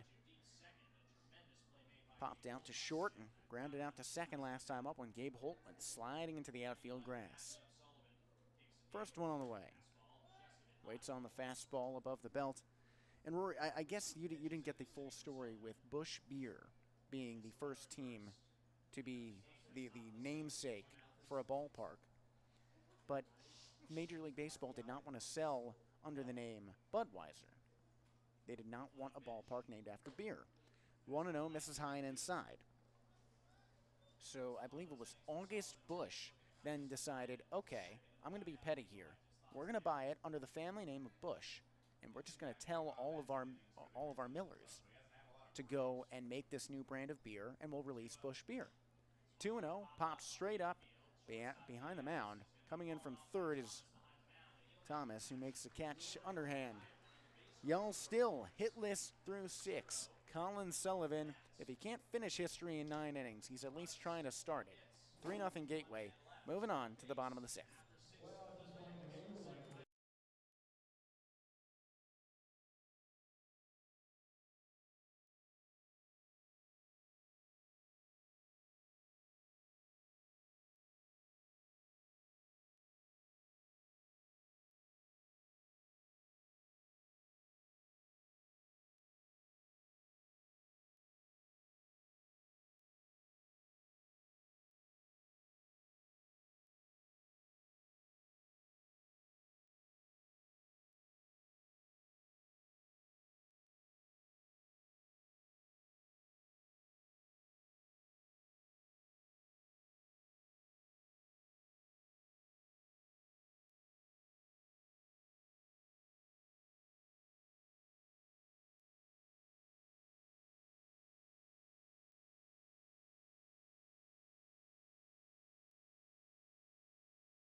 The no-hit woes of the offense carry on into defense here in the bottom of the 6th inning. The Owls bats silent, no runs, no hits, and only 2 base runners. 3-0 Gateway moving on into the bottom of the 6th inning. The lights are on here in Sauget, Illinois. Top of the order due up for Gateway, the lefty Gabe Holt facing the southpaw Yannicker Villalobos going into the 6th inning for the 6th straight time. He winds into it, first one on the way. Swing a tapper foul off to the right side into the Gateway dugout. This call for the lights is brought to you by Edgewood Electric. From the beginning, Edgewood has been dedicated to leading the electrical data and telephone industries. Reach out at edgewoodusa.com or call 888-560-6656. Villalobos winds into another one, the 0-1. Fastball misses low and inside. 1-1 count to Holt. He's 0 for 2, reaching on an error last time up and grounding out. 1-1. Sails high and inside for strike 2. Villalobos has been hanging on that. High inside curveball going to the front door. 1-2, glove at his eyes. From the windup, slap down the third base side. Fuentes charges, fields at the hip. Long throw to first is in time. Brian Fuentes has a flair for the dramatic fielding. He's made diving grabs and running throws like that all year, and he grabs another one away. Here in the bottom of the 6th inning, Victor Castillo coming up to the plate. He is 1 for 2, reaching on this swinging bunt last time up.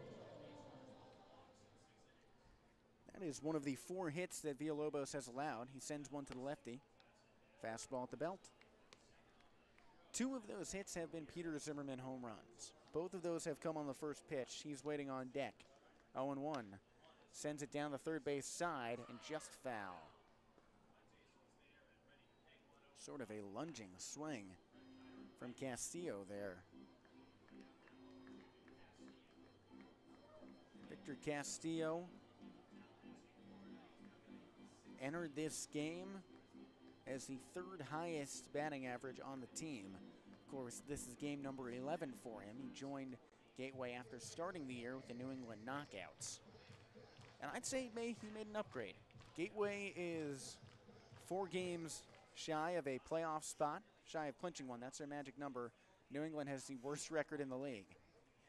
0-2 from the windup. Leans back at one high and inside, a 1-2 count.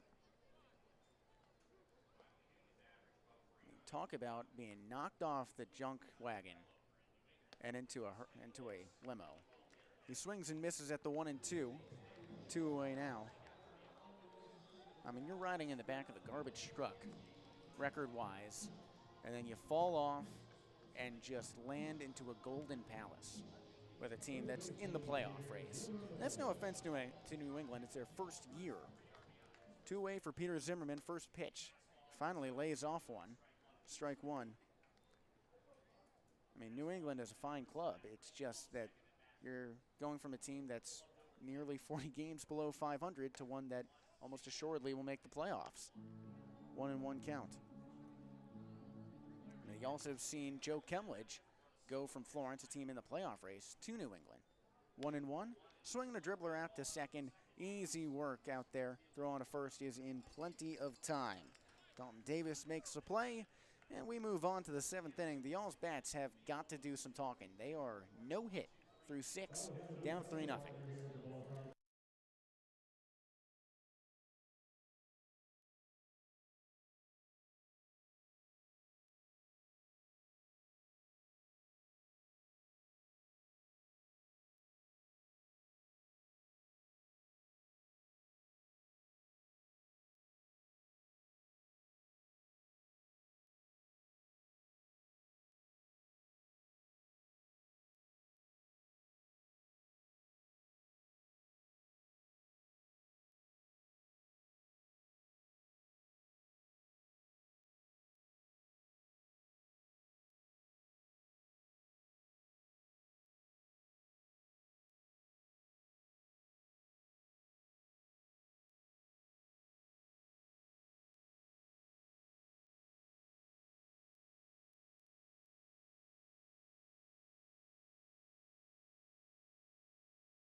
Top half of the 7th inning, always brought to you by Titan Mechanical. Titan Mechanical's team of professionals are skilled in the fields of commercial and industrial service, maintenance, installation, pipe fitting, plumbing, and project management. Y'all's trail the Grizzlies 3-0.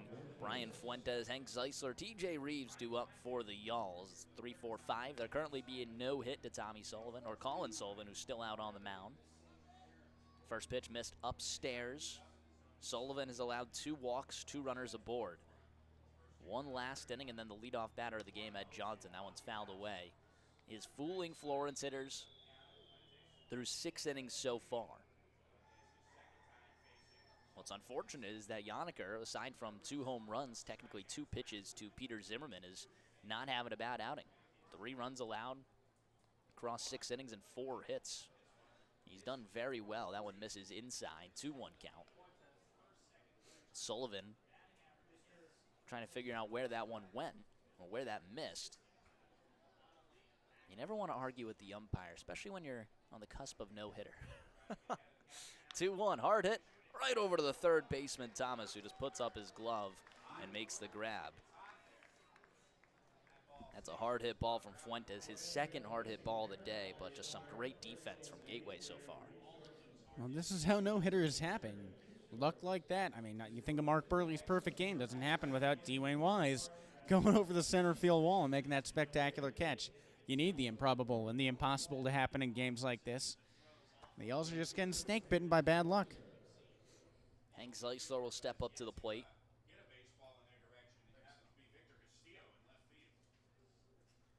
Looks like Carter Pori in the bullpen. I think a pass ball. Should say Alan Goodwin, not on the trip here. So Y'alls are without their bullpen catcher. It's Langston Ginder down there, and I don't know how much catching experience he has.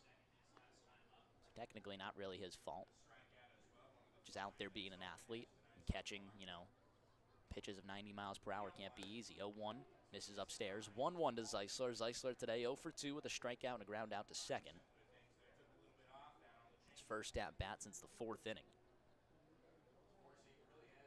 Colin Sullivan has walked the leadoff man in the 9-hole. 1-1, fouled away, 1-2. Not doing anything dramatic. It's not like he's throwing 99 here. He's just working a good off-speed and a good cutter. And the Florence bats have been quiet, but they're trying to wake up here. It's still just a 3-0 ball game. At this ballpark, that's got to be easy to come back from. Here comes the 1-2, swing and a miss, top of the zone. 6th strikeout of the day for Colin Sullivan.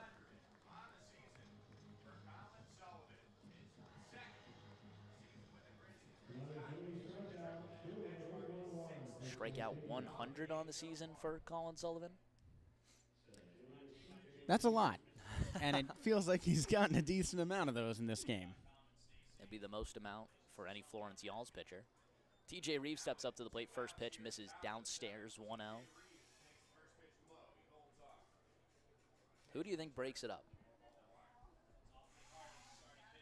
You. No, me. Go out there. I think TJ right here. Sergio Gutierrez with the backside bunt.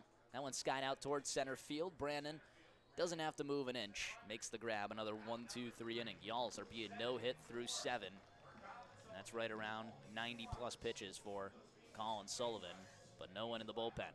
We'll head to the bottom half. Stretch time at Grizzlies ballpark. We'll be right back here on Y'alls Baseball Network.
Stretch time at Grizzlies Ballpark, always brought to you by Beacon Orthopedics. Beacon, one of the largest and fastest growing orthopedic practices in the Cincinnati area. It's no wonder they're the official healthcare provider of the Florence Yalls. Carter Pori, the new wing on the mound. That's a Lee's Famous Recipe Chicken pitching change. With a new wing coming into the game, pick up the best wings in the tri-state area. Lee's Famous Recipe Chicken. Pori comes in for Yannicker Villalobos. 6 innings pitched, 4 hits, 3 runs, no walks, and 4 strikeouts for Villalobos. Currently leaving with the loss, but it wasn't a bad outing. It was just 2 home runs from Pete Zimmerman. That's the only source of runs for the Grizzlies in a game that's lacked offense, especially from the Florence side that's currently being no-hit through 7. First pitch misses outside. I think this is a good guy to put out there. It's Carter Pori, who's had good outings and he's had bad outings. Just to put that in perspective, 2 shutout innings back against Washington, no hits, obviously no runs, no walks, and a strikeout.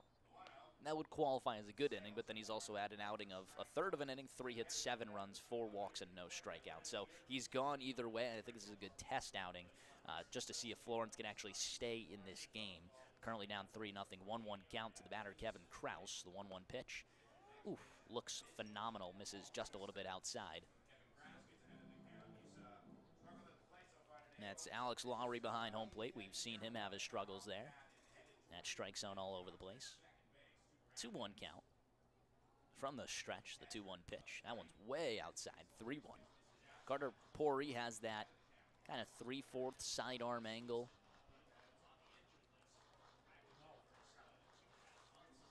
Kind of that weird delivery, that a Quinnipiac. Again, it's worked sometime. It's not gone the Y'all's way much more. That one misses just outside, and I question where. I question what they are seeing out there. That's a walk now, but that's right there. That is right there. Well, the first walk issued by a Y'all's pitcher in this game. Yeah, that's bad. That's 2 strikes right there. Beautifully placed from Carter Pori. Abdiel Diaz steps up to the plate. He's 1 for 2. Runner on first now, and Krause. Diaz singled back in the 2nd inning. First pitch. Connects outside part of the plate.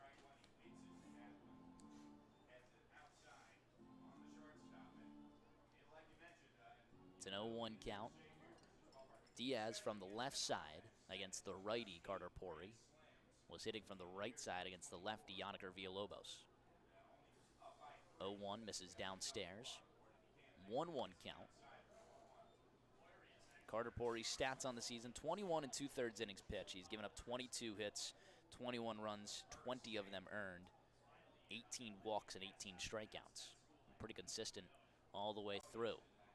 1-1. Sky down the right field line in foul territory. Heads up on the concourse. That kettle corn, again, making its presence in this open box and gateway. Jesse, I will not be happy if we get no hit in our only appearance at Gateway. First appearance at Gateway this season. I, too, will be unhappy. For some reason. It's almost like getting no hit is not fun. Certainly not a fun one. The 1-2 pitch misses downstairs. They should have no hit insurance. If your team gets no hit, you get a free Crazy Burger from the Gateway Grizzlies. You know what? I will hop onto that. I will tell them that it's been promised to me for free. The Frontier I'll tell League you how front it office goes. has signed off. 2-2, swing and a miss. Pori picks up his first strikeout, the first out here in the 7th inning. Have you ever been present for a no-hitter at any level? Well, again, I had that one in my first year of broadcasting. That's right. But again, it was the team against me, so I didn't care too much, and I don't care too much for this one either. I caught a perfect game. Did you? Yeah, that was one of the great joys of my playing career. I threw a no-hitter. My 13 years for the Subway Sox, 13 years old. It was only a 6-inning game, though, so it doesn't count too much. It was like an exhibition. You threw a no-hitter. Exhibition play, 6 innings. It was the first post ever on my Is Instagram. this in or out of the show? No. Because I've thrown plenty of no-hitters I've on thrown the show. plenty of no-hitters on the show. How about backyard baseball? I've thrown plenty of no-hitters there, and that's coming back. It's back. Pablo Sanchez. Yeah. And I had Carlos Delgado and Nomar Garcia Parra. Those were my pitchers in backyard baseball. It was your pitchers. Yeah, I could actually pitch them in that game. It was one of those ones with the MLB crossover. Have I told you the story of how my middle name was almost Nomar? No. Jesse Nomar Cook? No, not Jesse Nomar Cook. Pedro Nomar Cook. Pedro Nomar Cook. That one's laced down the left field line, but foul. 1-2 count to Stewart. One away with the runner on first. So my birthday, I was born a month early on April 1st. So it's already a joke in itself, being born early on April Fool's Day. It was Red Sox opening day, and I hope my dad's joking when he tells me this, but he wanted, if the Red Sox won, he was going to try and name me Pedro Nomar Cook. Wow. The only time I'll ever be happy the Red Sox lost. Wow. You wouldn't like that name? 1-2, swing and a miss on the slider. Back-to-back Ks from Carter Porty. 2 away here in the 7th. Don't get me wrong. Pedro Martinez is my favorite player of all time. Really? And that's a fact. You liked him best when he was on the Phillies in 2009? No, I did not.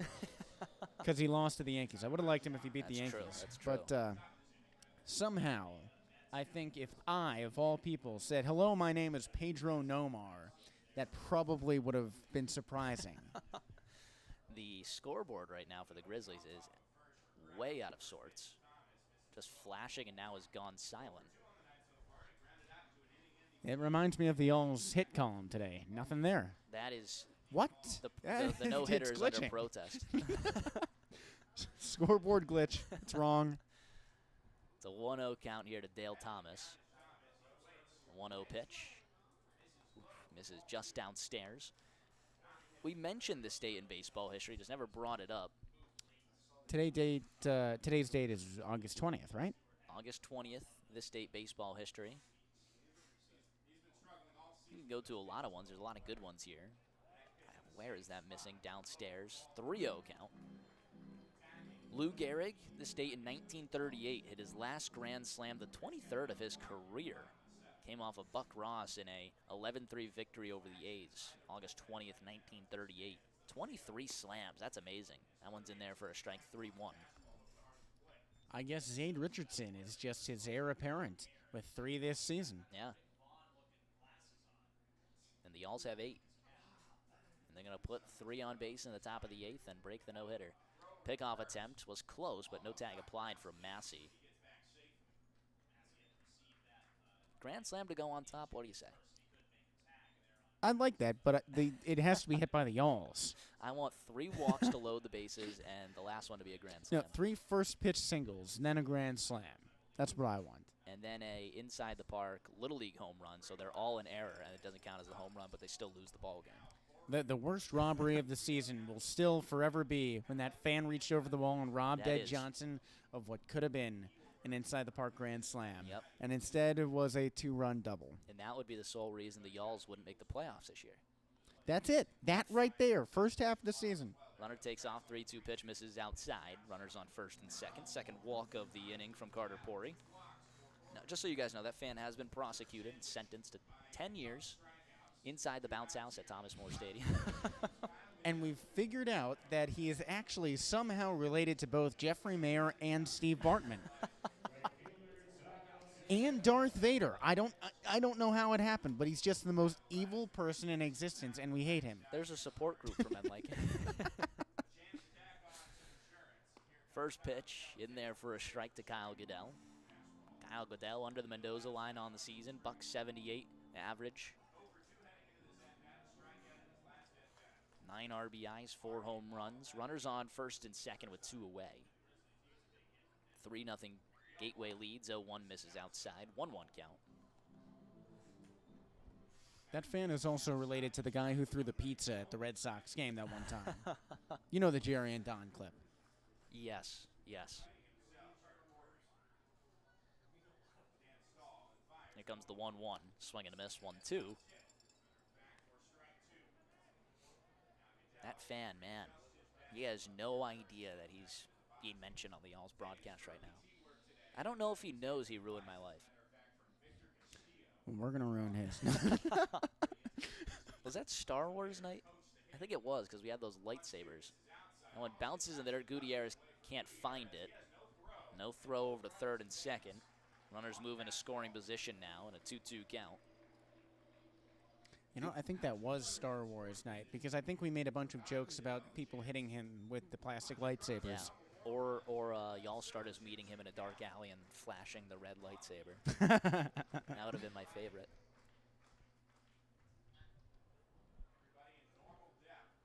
Second and third, 2 away from the stretch first base side of the rubber. The kick, the 2-2 pitch. Skied in the air, first base side. Massey in fair play, under it, makes the grab. And that will end the inning. No hits in this inning. 2 walks stranded in scoring position. No runs come across. We head to the top of the 8th. It's a 3-0 Grizzlies lead. Y'all's need a hit. Currently being no hit through 7. We'll be right back on Y'all's Baseball Network.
Back here in the top half of the 8th inning. Grizzlies on top 3-0. Zade Richardson at the plate. Richardson, Hrustic, Gutierrez. Richardson today 0 for 2. Big swing and a miss here. And obviously, Colin Sullivan still out on the mound at 102 pitches into this game. He's 6 outs away from a no-hitter. Y'all's currently being out-hit 4-0. And they trail 3-0. 0-1. Check swing, top of the zone, didn't go around, 1-1 count. They say if you say no-hitter, that jinxes it. So no-hitter, no-hitter, no-hitter, no-hitter, no-hitter. Did I mention no-hitter and no-hitter? No-hitter. I can confirm it's been spoke about this entire time in the press box. Ellen misses upstairs, 2-1. Can we jinx it if we are the road broadcasters? Is that possible? Oh, well, I said no-hitter early on. Richardson cool, calm, and collected in the righty batter's box. Here comes the 2-1. Skies it in the air towards deep left field. Well hit. Castillo, backtrack, wall. So long. No hitter broken up and a solo shot from Zade Richardson. Pulls the Y'alls within 2. It's a 3-1 ball game.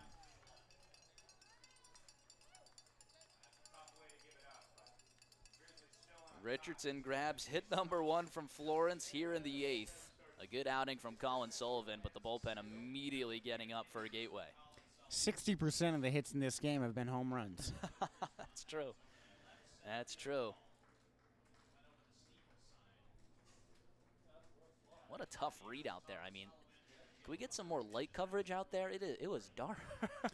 And it didn't help that it was going straight over the Jack Daniels sign, which is entirely black, so it blends in with the night behind it. It makes it easy to see the baseball, I guess, but it's not exactly on the top of the eye chart. The First hit allowed, the third base runner from Colin Sullivan. Hats off to Sullivan. 7 innings of no-hit baseball, 6 Ks. Stays in the ball game. He's over 100 pitches. I think Gateway might be hurting themselves here by not having someone already warm. I mean, now you got a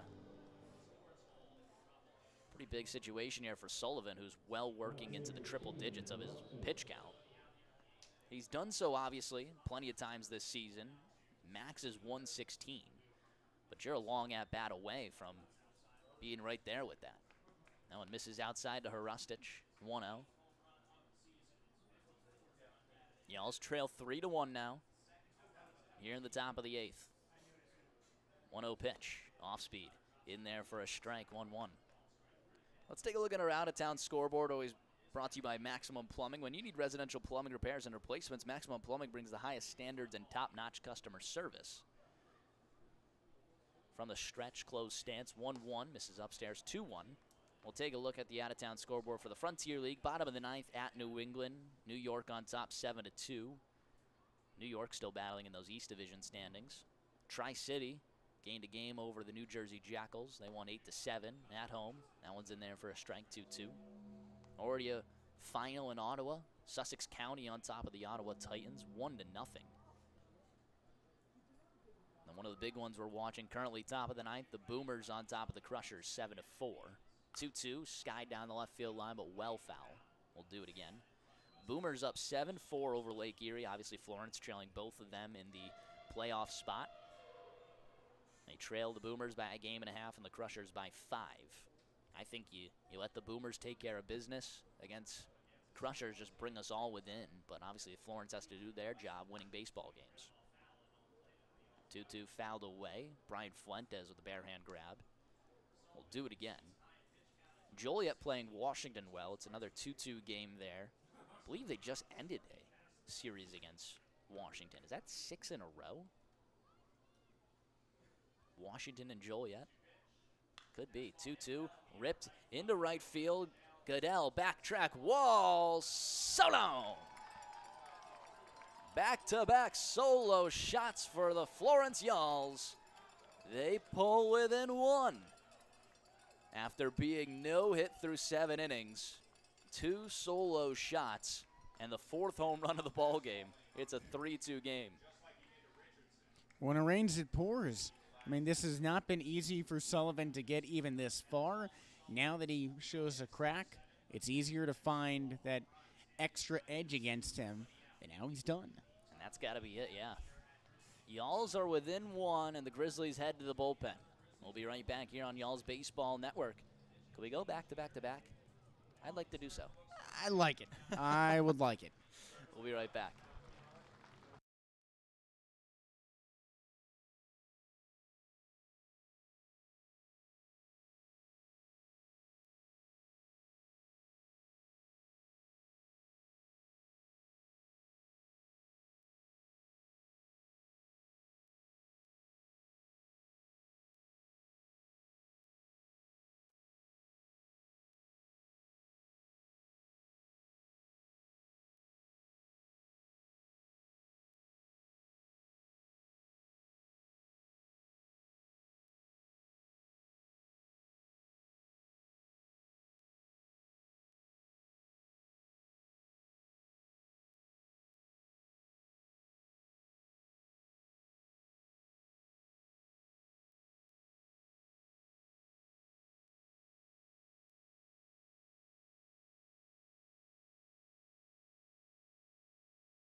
Back here in the top half of the 8th inning, Y'alls with back-to-back homers to end the night for Colin Sullivan. 7 innings pitched, 2 hits, 2 runs, 1 walk, and 6 strikeouts.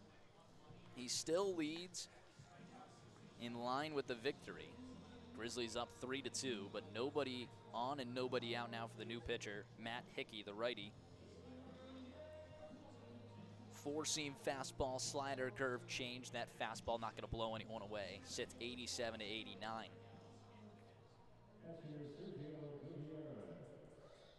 36 games, a 4-2 record, a 2.11 ERA, and 3 saves this season for the Grizzlies.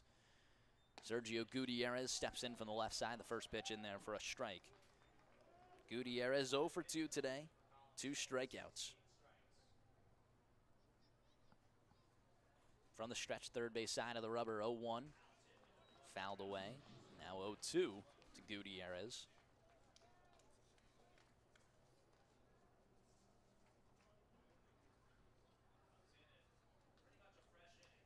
Gutierrez in that last series against Evansville, 2 for 12, 2 runs, a walk, and 3 strikeouts. Those 3 Ks happened in one game where he was able to stay away from the golden sombrero. Here comes the 0-2. Misses outside, 1-2. Y'alls pull within 1, and they start to get some of their big names in the bullpen up and moving around. It's Kent Kleiman up there. Logan Campbell also standing. 1-2, swing and a miss. Gutierrez down on strikes for the 3rd time today. I think he's seeing green on that right field wall and trying to crush it 400. Moving back to the bullpen with Kleiman, you don't just get a big name, but a big guy. He's 6'7". No doubt about that. Brings up Dalton Davis, 0 for 1, had a walk his last time around. First pitch misses inside. Matt Hickey will come at you from a similar angle from Carter Pori, kind of that 3/4 sidearm slot. And standing in on the third base side of the rubber, that's all right in on the hands of righties. 1-0 in there for a strike, and I think that must be how he uses those off speeds to cut inside the front door off speed and in for a strike. It's a 1-1 count to Davis. 1 away, bases empty. Y'alls trail 3-2. 1-1 pitch. Fouled away.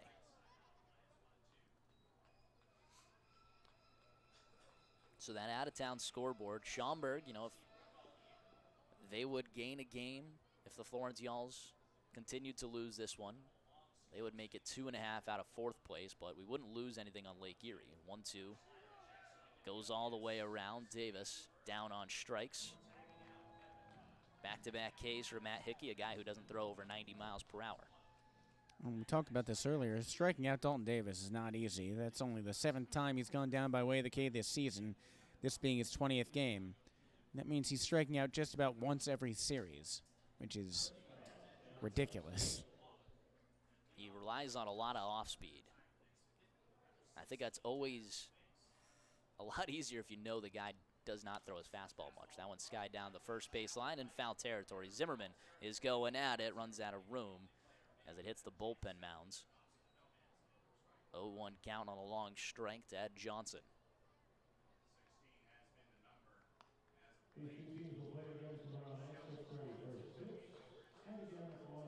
Evansville and Windy City tied up at 3, bottom of the 6th there. And then Quebec taking care of Trois Rivières. They're up 4-1 at the bottom of the 7th. Joliet, like I said, tied with Washington 2-2 in the bottom of the 8th. And Schaumburg and Lake Erie 7-4. They were in the top of the 9th. Now in the bottom of the 9th, 7-4. 0-1 misses downstairs, a 1-1 count. Y'alls trail 3-2 here, top half of the 8th inning. 2 away with the bases empty.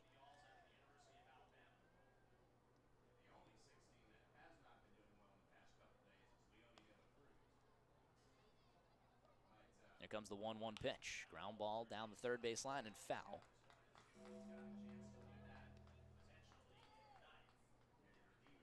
It's a 1-2 count now to Johnson. Y'alls leader in average entering with a .330 average in the top 10 of the Frontier League. 1-2 pitch. Check swing goes all the way around. Matt Hickey comes in. Simply business. Strikes out the side after back-to-back bombs from Florence. to start off the inning. They pull within one. Got to try and keep it that way. I think Carter Pori might start the inning. Well, he might head to the bullpen soon. We'll be right back here on y'all's Baseball Network.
Bottom half of the 8th inning, Y'alls trail 3-2. It's still Carter Pori out there for the Y'alls. He'll face 3 lefties and Brandon Holt Castillo, 9-1-2 due up for the Grizzlies. Brandon today 0 for 2. Pori working from the stretch. First base side of the rubber. Shows bunt. Misses. It's in there for a strike 0-1. Y'alls with back-to-back home runs. Richardson and Arustich. In the top of the 8th, those were their first hits of the ball game. It's a 3-2 game. 0-1. Misses just a little bit outside. 1-1 count. Brandon entered today even at 200. Right at the Mendoza line. 0 for 2 today, so he is below that now. Here's the 1-1. Skies it in the air towards right field. Shallow right. Out goes Davis. In comes Zeisler. It's Davis that makes the grab. There's one away. Brings us back to the top of the order now. Gabe Holt steps up to the plate. He's 0 for 3.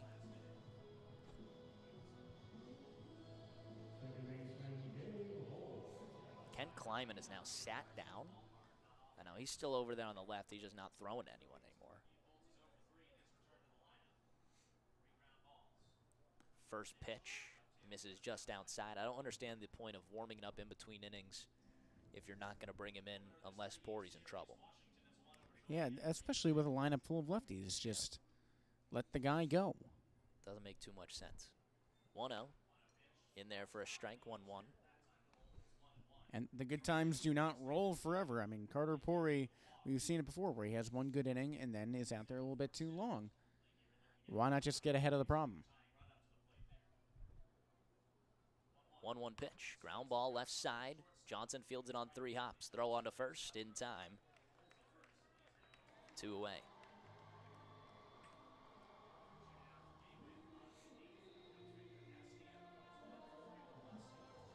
It's not to say Pori can't do the job out there, but if you had the big man warming up to face lefties, and there's 3 in a row, it would just make sense. And now he's going to get cold before you would call on him again, which is hard to get warm again. Check swing, absolutely went around. That's a bad call down the third base line from Jiren, 1-0. Feels like we've said that before this season. No doubt went around. That's something I never understood being hard at all. Sometimes you're not paying attention and the default is safe. Yep. Lefty warming up in the Grizzlies bullpen. They just threw a ball away there. Called time on the field.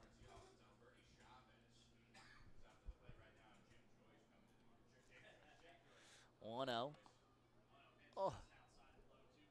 2-0. Misses just a little bit outside. Those are right there. Base is empty.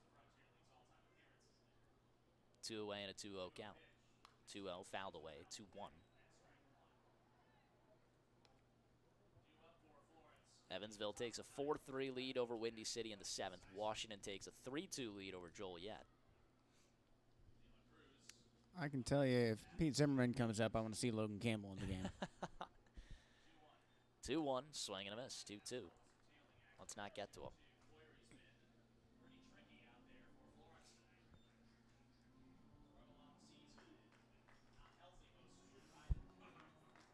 Called time at the plate from Castillo. Castillo, 1 for 3 today, singled and scored back in the 4th. It's that one where you question whether he was actually making it there on time. The error advanced him to second. 2-2, misses outside, a full count.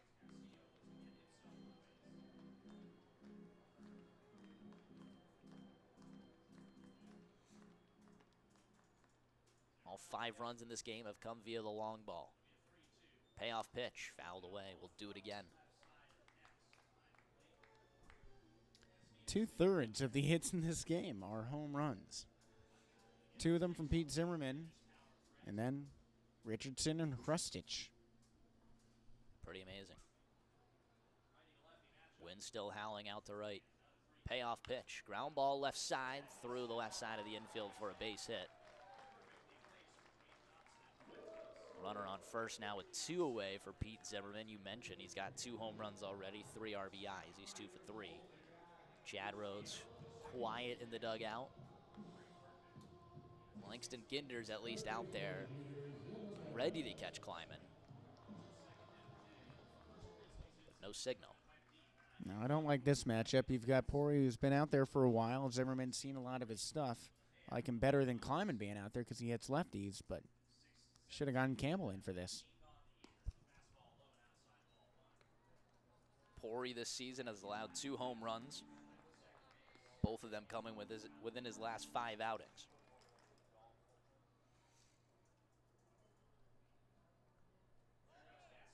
Runner takes off, throw down, not in time.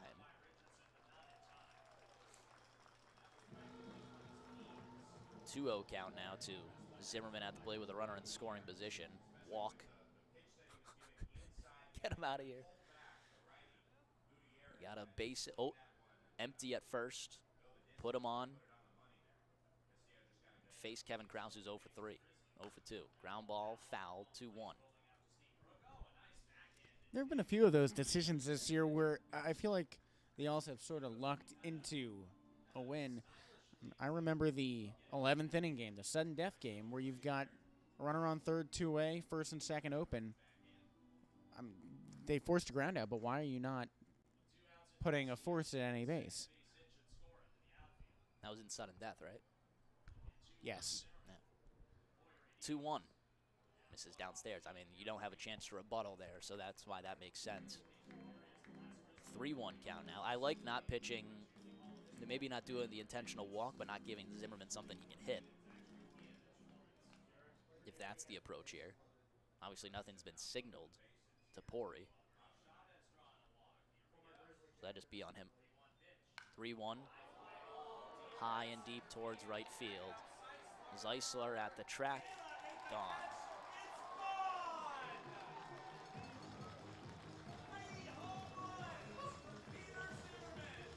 Really is not that hard. 3 home runs for Pete Zimmerman. You had first base open. Why pitch to him? I mean, we telegraphed this. 5-2 Gateway. This game's blown wide open. And who are they going to go to now? Chad Rhodes ready to come out. No one's standing in the bullpen. That just feels totally avoidable. And I don't really put it on Carter because that's his 9th batter. He's not someone who normally goes to 9 batters. Why was someone like Logan Campbell, who's built for those batters, not in the game? That one's fouled away. Carter Pori's going to stay in this game because he already has 2 outs. The Yalls are saying they're probably not going to get 3 runs next inning. Why burn another pitcher? 0-1 count to Kevin Krause. 0-1 misses inside. 1-1.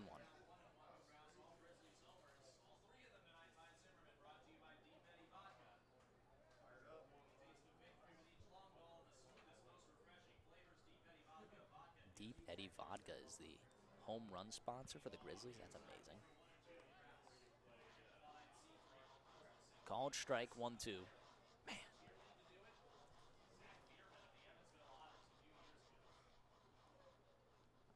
That's just brutal. 1-2.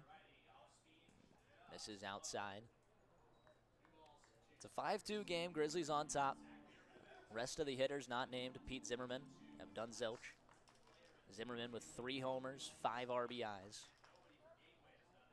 The only source of runs for Gateway today. 2-2. Sky down the right field line. Zeisler working towards the wall. Runs out of room. Even that weak hit would have gone out here. I'm now wondering, this is just a Mickey Mouse park. The Little League World Series might have had balls harder hit that should go out of this park. And that's metal bats. But that's 12-year-olds. 2-2, misses inside, a full count.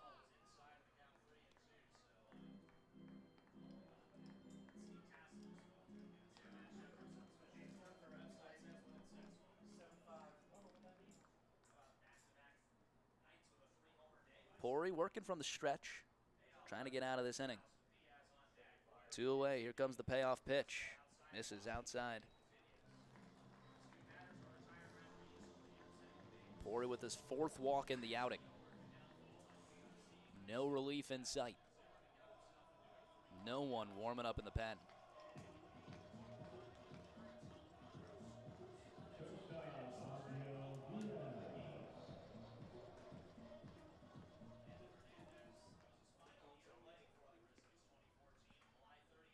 Abdiel Diaz steps up to the plate, the switch hitter working from the left side.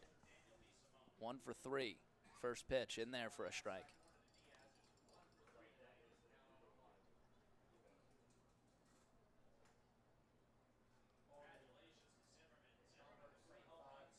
Washington has defeated the Slammers 3-2. On misses outside. 1-1 to Diaz. Schaumburg trying to stave off the Lake Erie Crushers, who have added a run in the bottom of the 9th. It's a 7-5 game there. Just was told that game just went final, so it is a 7-5 Schaumburg win. Evansville still top of the 8th. They're up 4-3 against Windy City.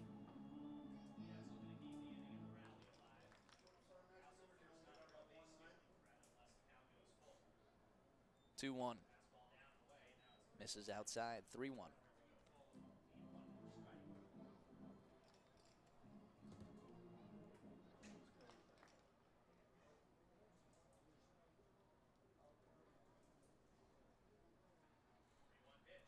Pitch, swing and a miss, green light. It's a full count now. How are the Cardinals doing this year?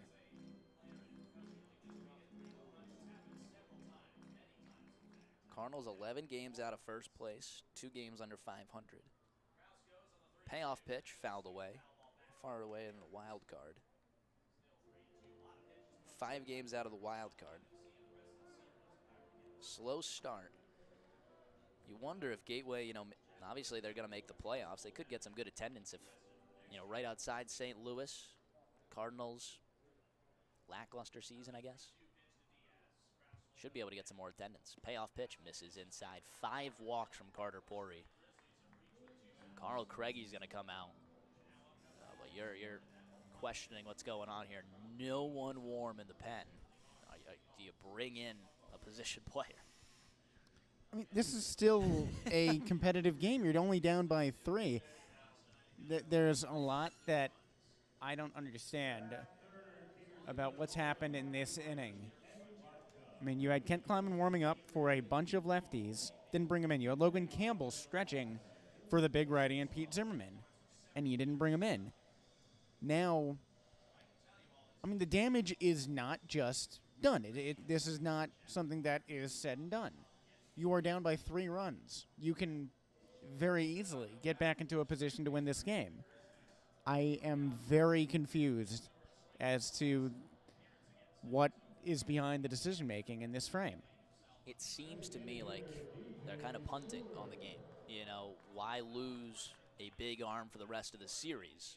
I would not warm up Kleiman. I would not warm up Campbell. That one's a ground ball over to Davis at second. That should end the inning, 4-3, and that will do it. So all for naught. Carter Pori, either way, gives up the 2-run homer to Pete Zimmerman, makes it a 5-2 game. Pori, 2 runs allowed through 2 innings of work, 5 walks. Picks up 2 strikeouts as well. We'll be right back here on the Alls Baseball Network as we head to the top of the 9th. Florence trails 3. Let's see if they got some magic in them. We'll be right back.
Top of the 9th.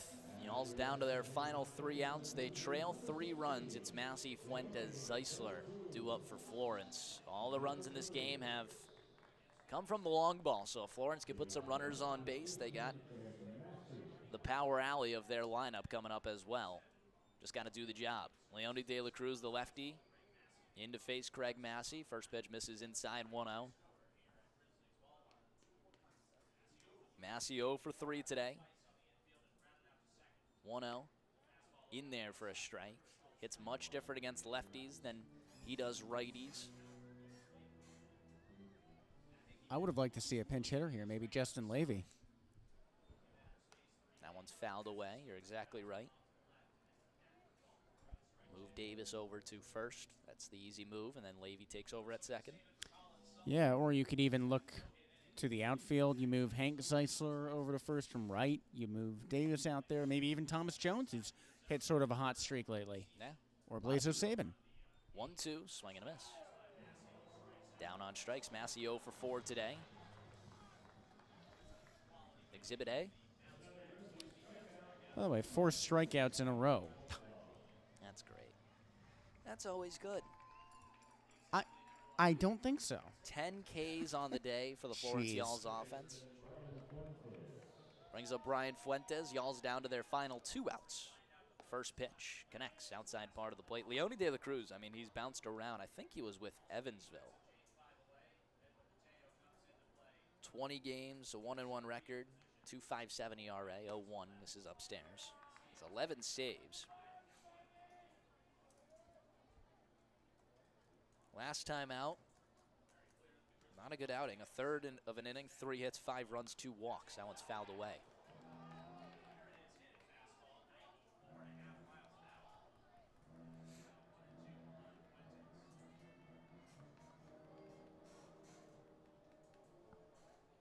It's a 1-2. Off-speed called, strike 3, wow. Alex Lowry with the uppercut punch out. 5 Ks in a row. And not to discredit Hank Zeisler who's coming up, but I don't like that you have another lefty-lefty matchup here. I mean, it makes De La Cruz a perfect pitcher to bring in. Good managing on the Gateway side, but this is a really difficult spot. First pitch. Catches the bottom of the zone. Alex Lowry, I mean, what a performance by him tonight. Really good. 0-1, swing and a miss. 0-2.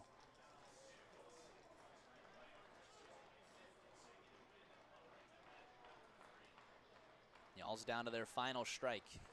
Here in the opener of Gateway. Down 5-2 would need some magic.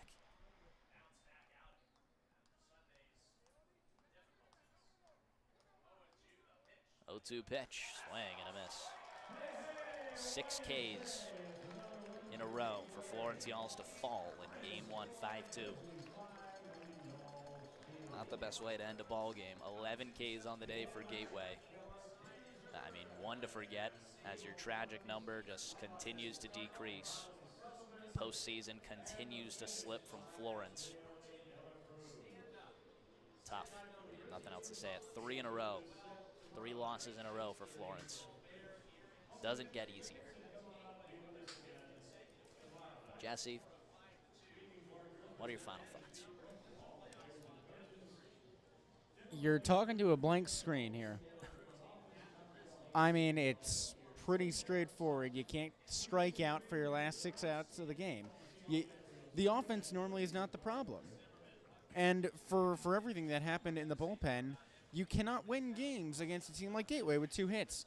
Those 2 hits were home runs, but there is one guy in the Grizzlies roster who had more than that by himself. And I know that's an oddity. I know you can cherry pick that. But, I mean, after taking 2 losses at Evansville, you're supposed to come into this one with some fire.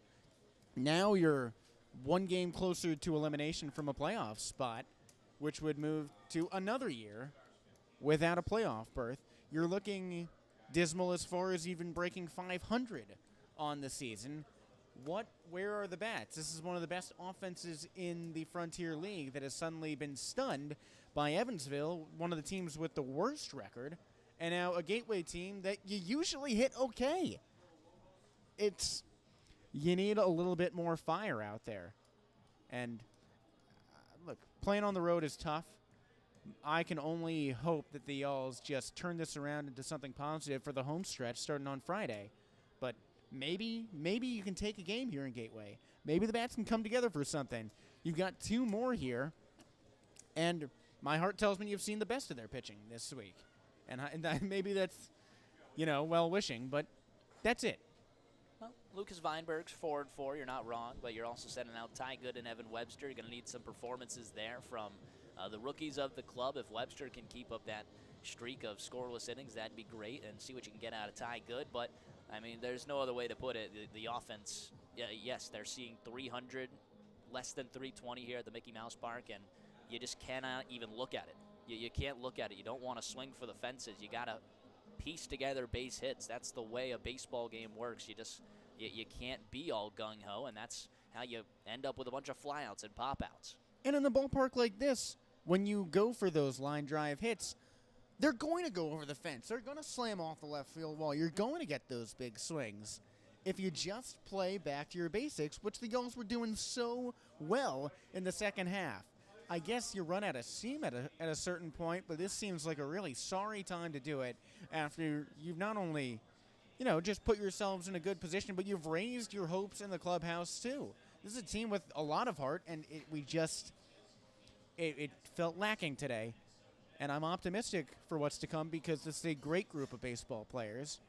I'm left with a lot of questions out of this game about how this happened. Yeah, and as the broadcast, you want the best for the team. Obviously, we're homers for the team, and that's because we like the players so much, and they should be much better than what they showed today. Either way, we'll do it again tomorrow. Another 6:30 Central, 7:30 Eastern start. Ty Good taking off against Lucas Weinberg's, another game where Florence, really has to bring their A game. A 4-4 pitcher in Weinberg's, that's someone you should be able to beat if you are truly the #1 offense in the Frontier League. We'll do it again tomorrow, again 7:30 Eastern, 6:30 Central. We thank you for tuning in here on the Y'all's Baseball Network, whether you're listening Flow Baseball or the YouTube audio stream. We really appreciate you guys tuning in, and hopefully brighter skies ahead. Signing off from Jesse Cook, I've been Rory Tettemer. Y'all have a good night. We'll see you tomorrow.